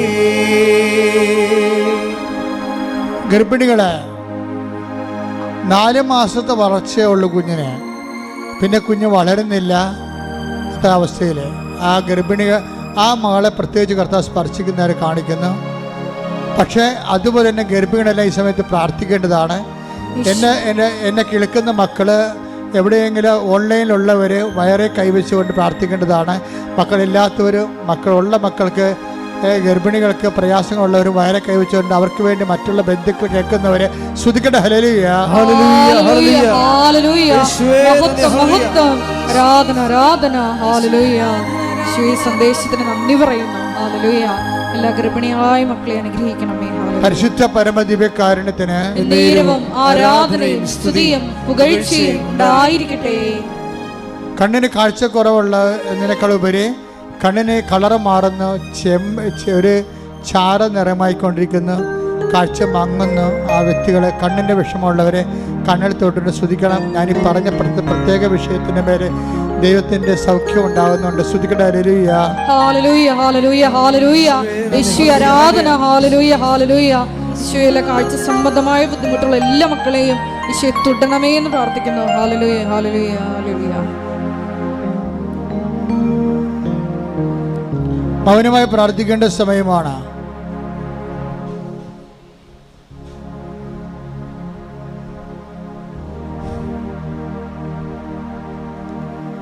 മുട്ട നിൽക്കുക. ആരാധന ആശീർവാദമാണ്. ഒരിക്കൽ കൂടി മരിയൻ ഉടമ്പടിയിൽ സമർപ്പിച്ചിരിക്കുന്ന എല്ലാ വിഷയങ്ങളും, നമ്മുടെ ജീവിതത്തിൽ ഇപ്പോഴും നൊമ്പരപ്പെടുത്തുന്ന എല്ലാ വിഷയങ്ങളും ദൈവമാതാവിൻ്റെ മധ്യസ്ഥയിൽ ദിവ്യകാരുണ്യ സന്നിധിയിൽ സമർപ്പിച്ച് നമുക്ക് ഒരു നിമിഷം മൗനമായിട്ട് പ്രാർത്ഥിക്കാം. ഇന്നത്തെ ആരാധനയിൽ തിരുവചനത്തിലൂടെ നമ്മൾ ശ്രവിച്ചതുപോലെ ഈശോയെ, നിന്റെ ഹിതമനുസരിച്ച് ജീവിക്കുവാൻ, നല്ല ആത്മാവിനാൽ, ദൈവത്തിൻ്റെ ആത്മാവിനാൽ നയിക്കപ്പെട്ട് നിരപ്പായ വഴിയിലൂടെ സഞ്ചരിക്കുവാൻ ദിവ്യകാരുണ്യനാഥ ഞങ്ങളെ പഠിപ്പിക്കണമേ. ഭൂമിയിൽ അങ്ങയുടെ ഹിതം മാത്രം അനുവർത്തിച്ചുകൊണ്ട് നീ ഏൽപ്പിച്ച ജോലി പൂർത്തിയാക്കുവാൻ മരിയൻ ഉടമ്പടിയെടുത്ത് പ്രാർത്ഥിക്കുന്ന ഞങ്ങളെ ഓരോരുത്തരെയും തിരഞ്ഞെടുത്ത് അഭിഷേകം ചെയ്യണമേ എന്ന് പ്രാർത്ഥിച്ചുകൊണ്ട് ശിരസ് നമിച്ച് നമുക്ക് ദിവ്യകാരുണ്യനാഥന്റെ ആശീർവാദം സ്വീകരിക്കാം.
പരിശുദ്ധ പരമമാ ദിവ്യകാരുണ്യമേ, എന്നുമെന്നും അങ്ങേയ്ക്കാരാധന. പരിശുദ്ധ പരമമാ ദിവ്യകാരുണ്യമേ, എന്നുമെന്നും അങ്ങേയ്ക്കാരാധന. പരിശുദ്ധ പരമമാ ദിവ്യകാരുണ്യമേ, എന്നുമെന്നും അങ്ങേയ്ക്കാരാധന.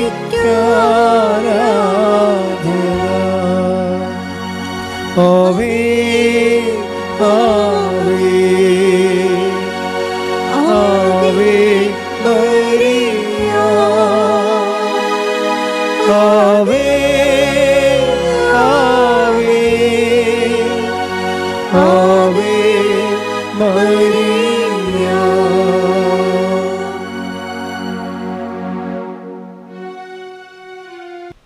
ഈ ധ്യാനം നിങ്ങൾ എത്രയും വേഗം വീണ്ടും കൂടുകയും അത് ഷെയർ ചെയ്യുകയും ചെയ്യണം.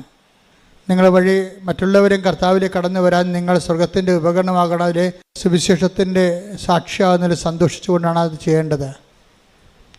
രണ്ടാമത്തെ അറിയിപ്പ്, ഇന്നു മുതൽ 7 ദിവസത്തേക്ക് മാതാവിൻ്റെ പ്രത്യക്ഷീകരണത്തിൻ്റെ ഒരുക്ക പ്രാർത്ഥന നടത്തുകയാണ്. അത് ഓൺലൈനായിട്ടുണ്ട്, ലൈവായിട്ട് കാണിക്കും. മാതാവിൻ്റെ പ്രത്യക്ഷീകരണം 7-ാം തീയതിയാണ് നമ്മൾ അനുസ്മരിക്കുന്നത്. അതിലേക്ക് ഒരുങ്ങാൻ വേണ്ടി ഉടമ്പടി എടുത്തവരും എടുക്കാൻ പോകുന്നവരും വൈകുന്നേരത്തെ 6 മണിക്കുള്ള ലൈവിൽ കയറി, അത് ആ അരമണിക്കൂറേയുള്ള ആ പ്രാർത്ഥനയുള്ളൂ. പ്രാർത്ഥനയും ഒരുക്ക പ്രാർത്ഥനയും അതുപോലെ തന്നെ ആശീർവാദവും ആണതിൻ്റെ കണ്ടൻറ്റ്. അപ്പോൾ ഈ ശബ്ദദിന ഒരുക്ക പ്രാർത്ഥനയിൽ ഇന്നും 6 മണി മുതൽ വൈകുന്നേരം മുതൽ പങ്കെടുക്കേണ്ടതാണ്.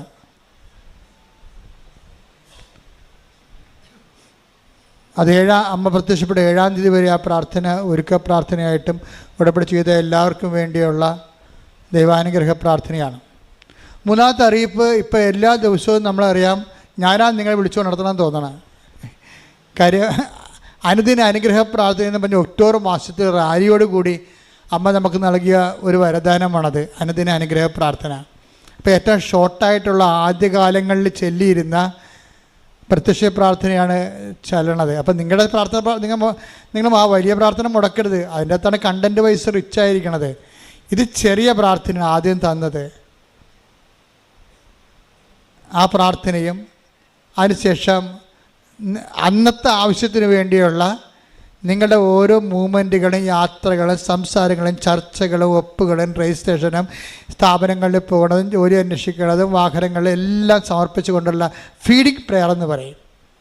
അതാണ് രണ്ടാമത്തെ ഘട്ടം. ആദ്യം നിയോഗ പ്രാർത്ഥനയായിട്ട് വരുന്നത് ആദ്യത്തെ പ്രാർത്ഥന പ്രത്യക്ഷ പ്രാർത്ഥന, രണ്ടാമത്തെ വരുന്നത് ഫീഡിംഗ് പ്രെയർ, മൂന്നാമത്തത് ഒരു വചനം വായിക്കും. അതാണ് ഡെയിലി ബ്രെഡ് എന്ന് പറയണത്.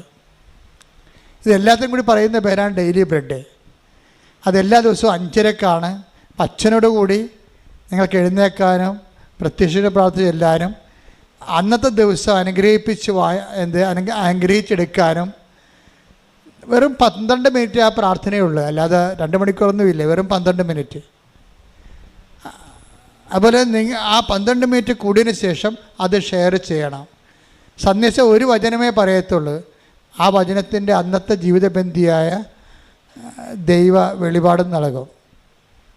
അതാണ് അനുദിന അനുഗ്രഹ പ്രാർത്ഥന എന്ന് പറയുന്നത്. എല്ലാ ദിവസവും ഉണ്ട്. അപ്പം അത് നിങ്ങൾ കൂടണം, മറ്റുള്ളവർക്ക് ഷെയർ ചെയ്യണം, മറ്റുള്ളവർക്ക് പറയണം.